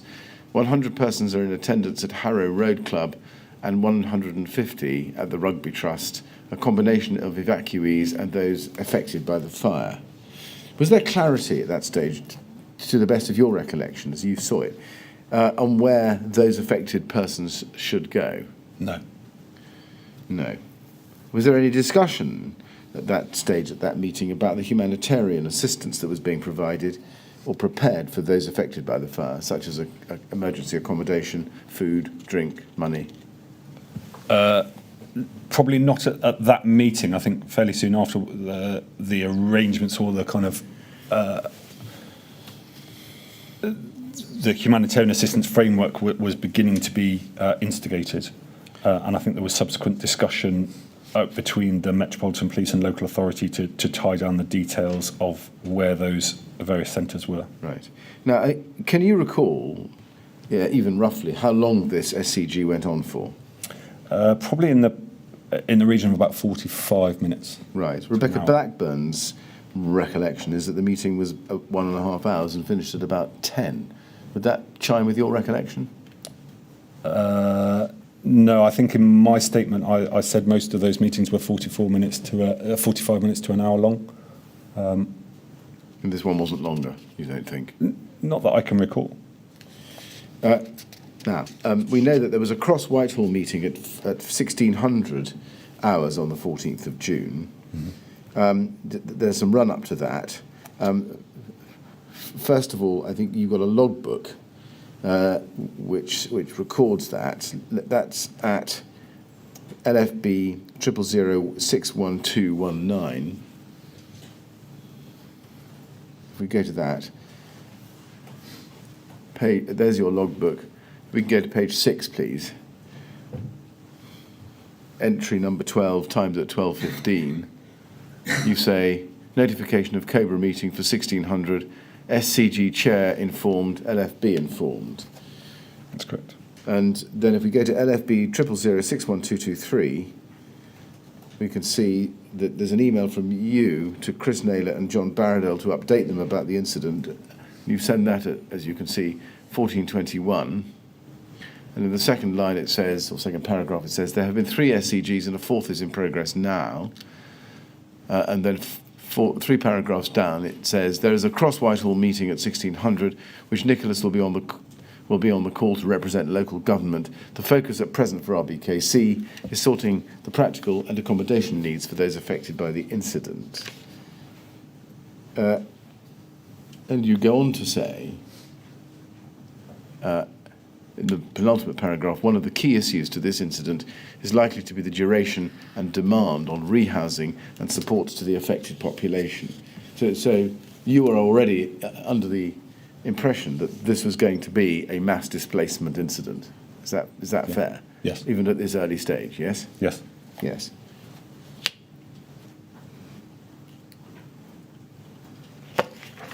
And we've seen already in this that other neighbouring boroughs have already offered assistance, as well as being assistance from Westminster Council for their mortuary. My question is, what support had LBHF, London Borough of Hammersmith and Fulham, offered in respect of rest centres? So my understanding now, having seen various different pieces of evidence, is that they supported with rest centre managers as part of the tri-borough arrangements. Can you recall which other boroughs had offered support of any nature? So the offers weren't necessarily all coming in to us. I think there were offers being made into the Lacanard generic accounts, which is why in a later email I said that we were trying to consolidate some of these for Nicholas to kind of give him a comprehensive list. But mostly these were coming direct to RBKC, either to Nicholas himself or into their BEC or to David Kerry himself. Now, in the paragraph immediately above the one that refers to the meeting at Whitehall, and before we get to that, you say in the last sentence in this email, at present they, that's RBKC, are managing within demands and assessing the exact need for support. Yeah. On what basis had you come to the view that RBKC were managing within demands? This was written at 1421 and the SCG was taking place at that time. I think I was writing this as I was listening to the SCG and would have taken a digest of what was reported by RBKC during the SCG. I see. So this is essentially nothing more than a record of being told by RBKC that they were managing rather than your own assessment. Oh, yes, yes. I follow. Now, at this point, 1421 on the 14th of June, what were considered to be the practical and accommodation needs of those affected by the fire? I don't know. As I just said, I think that would have been my digest of what they were saying on the call to the SCG. Right. Were you surprised at the time that the LLAG arrangements hadn't yet been activated? No, I still wasn't surprised at this stage. It was still the borough with their resources managing the response for their residents. Right. Now, there was then the Cross Whitehall meeting at 4 o'clock. Yes. Did you go to that? I didn't know. You didn't. Do you know anything about why it was that Nicholas Holgate doesn't appear to have attended? So there was a string of emails. If you go back to the logbook, I think there was an entry at 1318 where Faye Taggart-White from DCLG got in contact to ask for Nicholas to attend. I think the process for Cross Whitehall or Cobra meetings is that they dial in representatives to keep the integrity of the phone line so that they're not giving out a telephone number. So I provided Nicholas's details and alerted him to the call, and for some reason they never called him into the actual meeting. Yes. Then let's then move on then to... During that period at 1600, Nicholas did get in touch with me to say nobody's called me yet, right. To which I flagged to Faye Taggart-White. She said that she would... I think that's all captured within the email chains that you should have. So far as you knew at the time, he was needed on the call, but there was a breakdown in communication which meant that he didn't join it. Yes. Now let's then turn to the conference call at 17:30 on the 14th of June. Yes. Can we go please to your second statement at paragraph 95? You refer there in paragraph 94 first to a call at 17:30 on the 14th of June, attended by Mark Sawyer, Chief Executive Liaison Officer Resilience, Chris Naylor, Duty Lag, Nicholas Holgate, and John Barradell and John O'Brien. And you say this: the call was requested by Mark Sawyer while I was on an earlier call with him. I've not recorded that call within my logbook, but my recollection is that John Barradell had requested that Mark Sawyer establish the call and for LRG to provide administrative support. We also would have discussed the purpose of the call, which I subsequently set out in my email to the attendees at 1610, and separately in Mark Sawyer's email at 1611, indicating that we must have spoken in order to align ourselves as to the purpose of the call. The activation of LLAG was not discussed during this call, which focused on what immediate support was required by RBKC from other boroughs.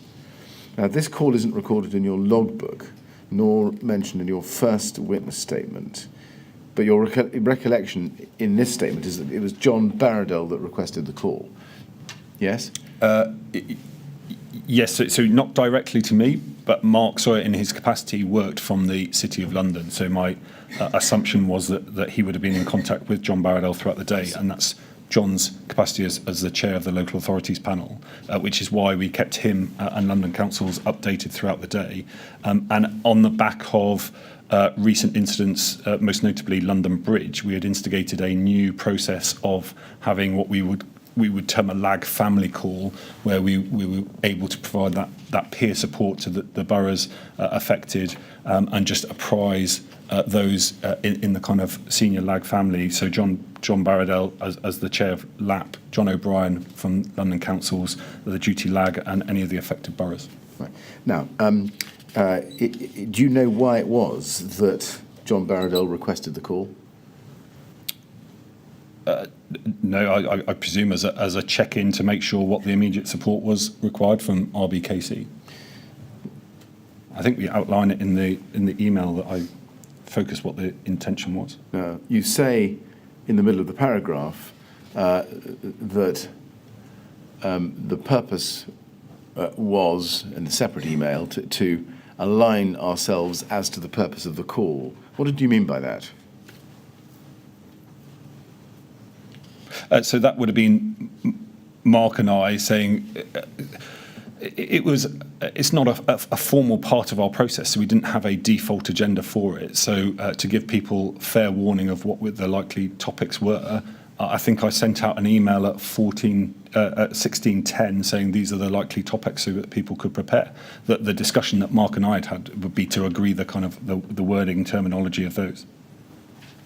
I think as I sent it out, he then sent me an email pretty much replicating what I had said, which led me to believe we'd had a conversation about it. I typed it up, and I think I just slightly beat him to the buzzer in terms of him emailing me and me getting it out to those attendees. Right, let's just see if we can pin this down. If you go, please, to LFB 00061224, just following the email flow through.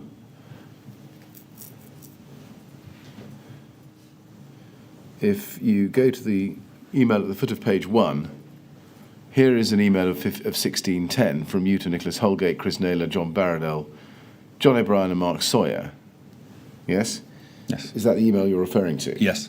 So I see. And that refers to the purpose of the call at 17:30. And you say, in the second line, the purpose of the call is to understand the likely support RBKC will require and how this can be best supported across local government, and in particular strategic support to Nicholas. Secondly, to consider the wider implications for RBKC and London and what initial actions are required. Now, was that the subject of the call with you and John and Mark Sawyer before the email went? No, that was us agreeing what that wording was to outline to the others what the purpose of the call was. Sorry.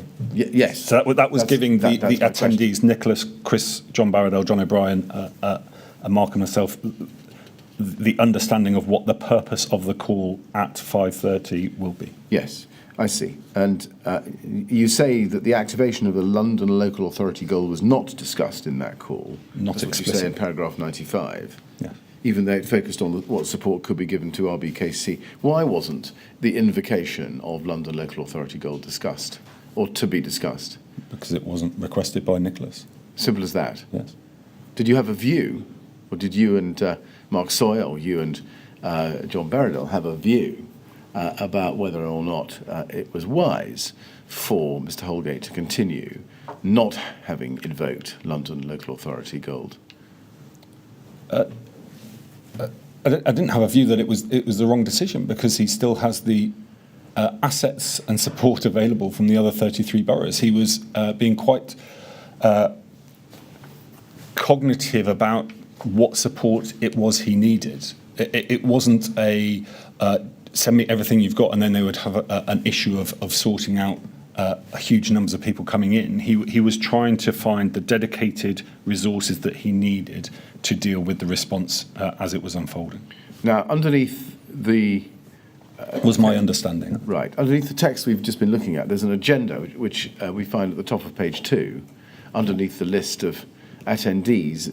Agenda items, significant changes to the situation overview and pan-London coordination structures in place, John Hetherington, Nicholas Holgate. What did that mean?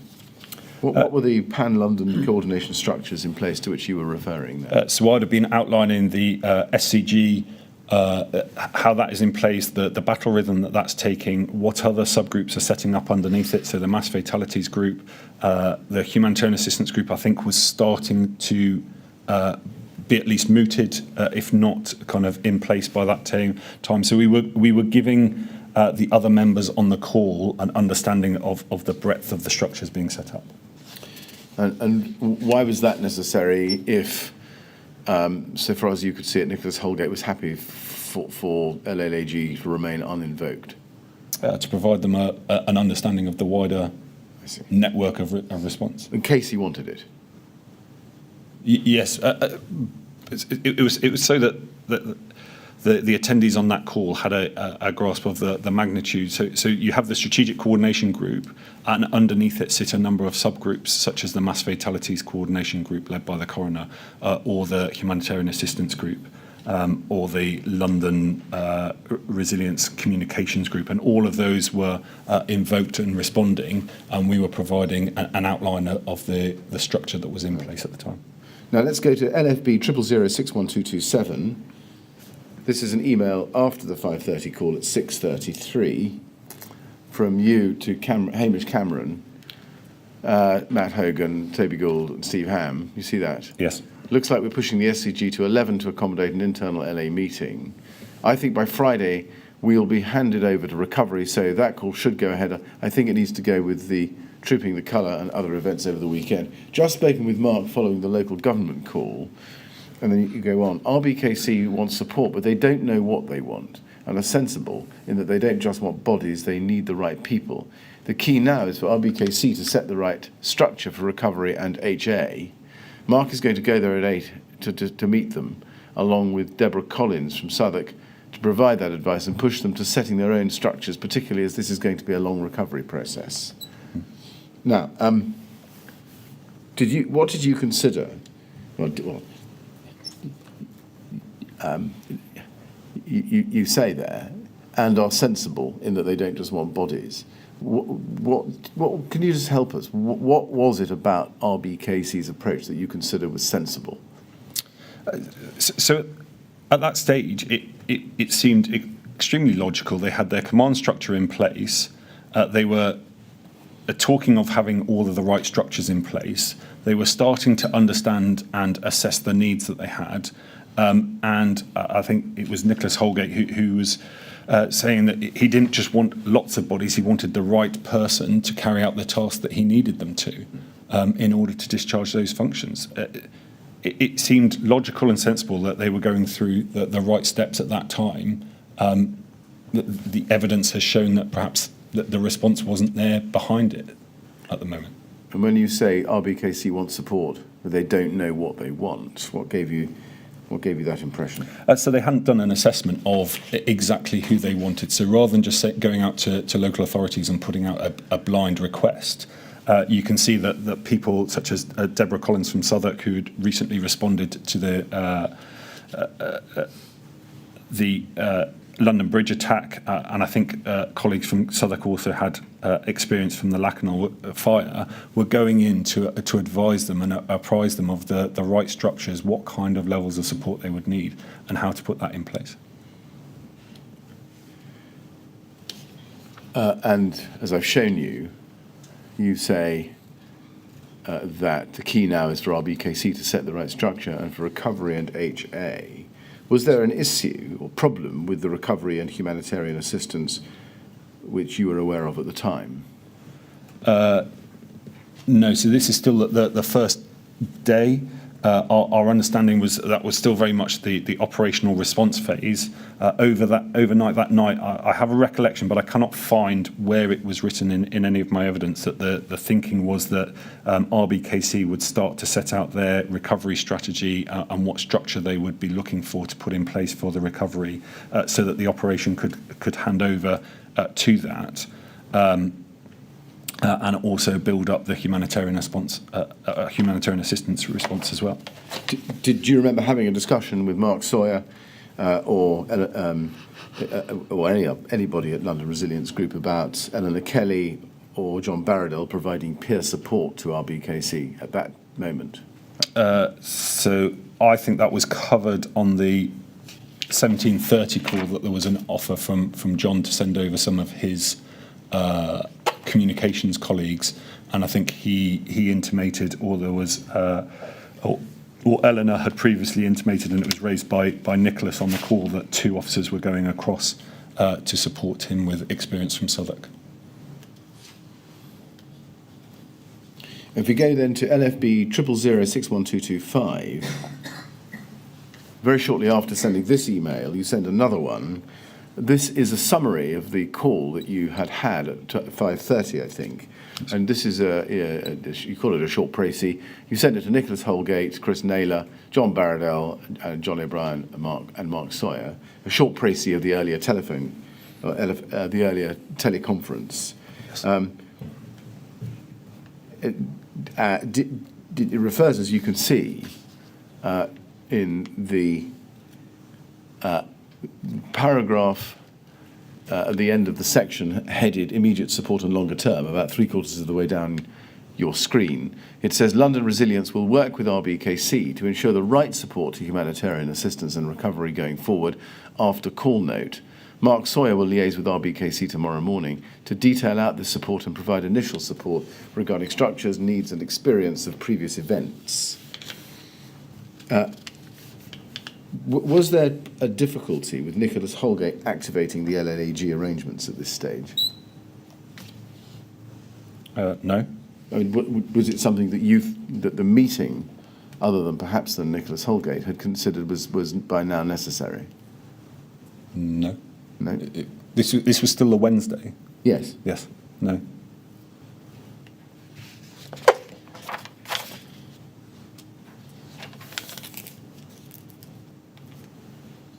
And if we go finally, for today's purposes, I think, to LFB 3061229, this is now 23:04 in the evening of the 14th of June. It's a handover email to Hamish Cameron and others. And in relation to support for RBKC, you write,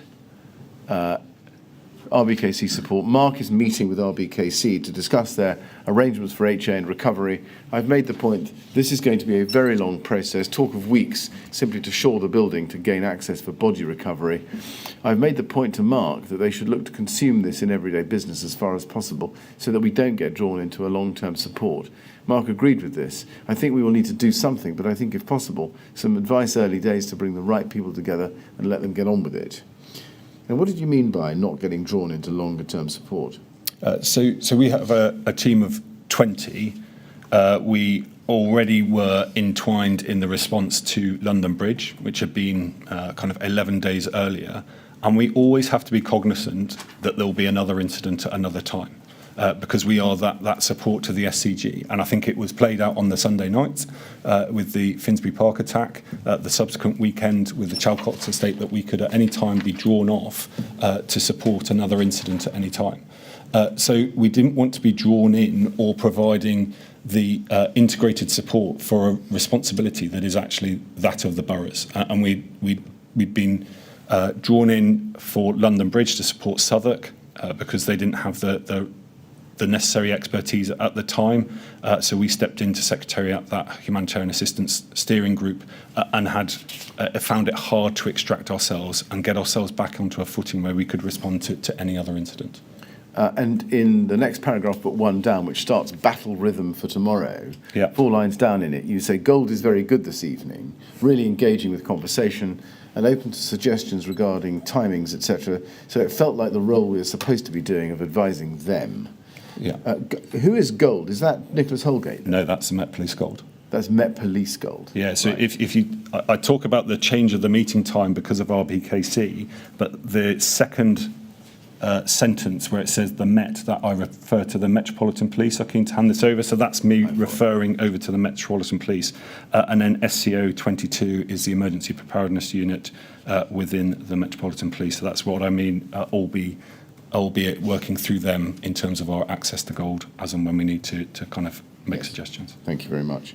Now, Mr. Holgate, we've come to the end of the afternoon. It's 4:30, and I've got a little way to go with you yet, I'm afraid. So No worries. I'm going to have to ask you to come back on Monday morning. Well, I'll ask the chairman to ask you to come back on Monday morning, if that's all right. Absolutely. Yes, well, I'm sorry about that, Mr. Holgate, because I'm sorry, Mr. Hetherington, because I'm sure you were hoping, possibly expecting to get away today, but sometimes these things don't work according to plan. Yeah, whatever you need, I'm happy to. Well, that's very good of you. So I'm afraid we are going to have to ask you to come back on Monday morning at 10 o'clock, please. Be my pleasure.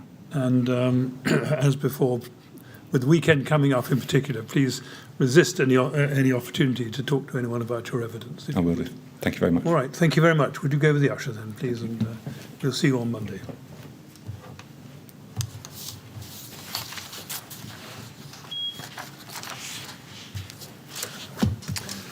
Thank you very much, Mr. Millett. Well, we'll break off there and resume on Monday morning at 10 o'clock. Yes, thank you, Mr. Chairman. Thank you very much. Thank you.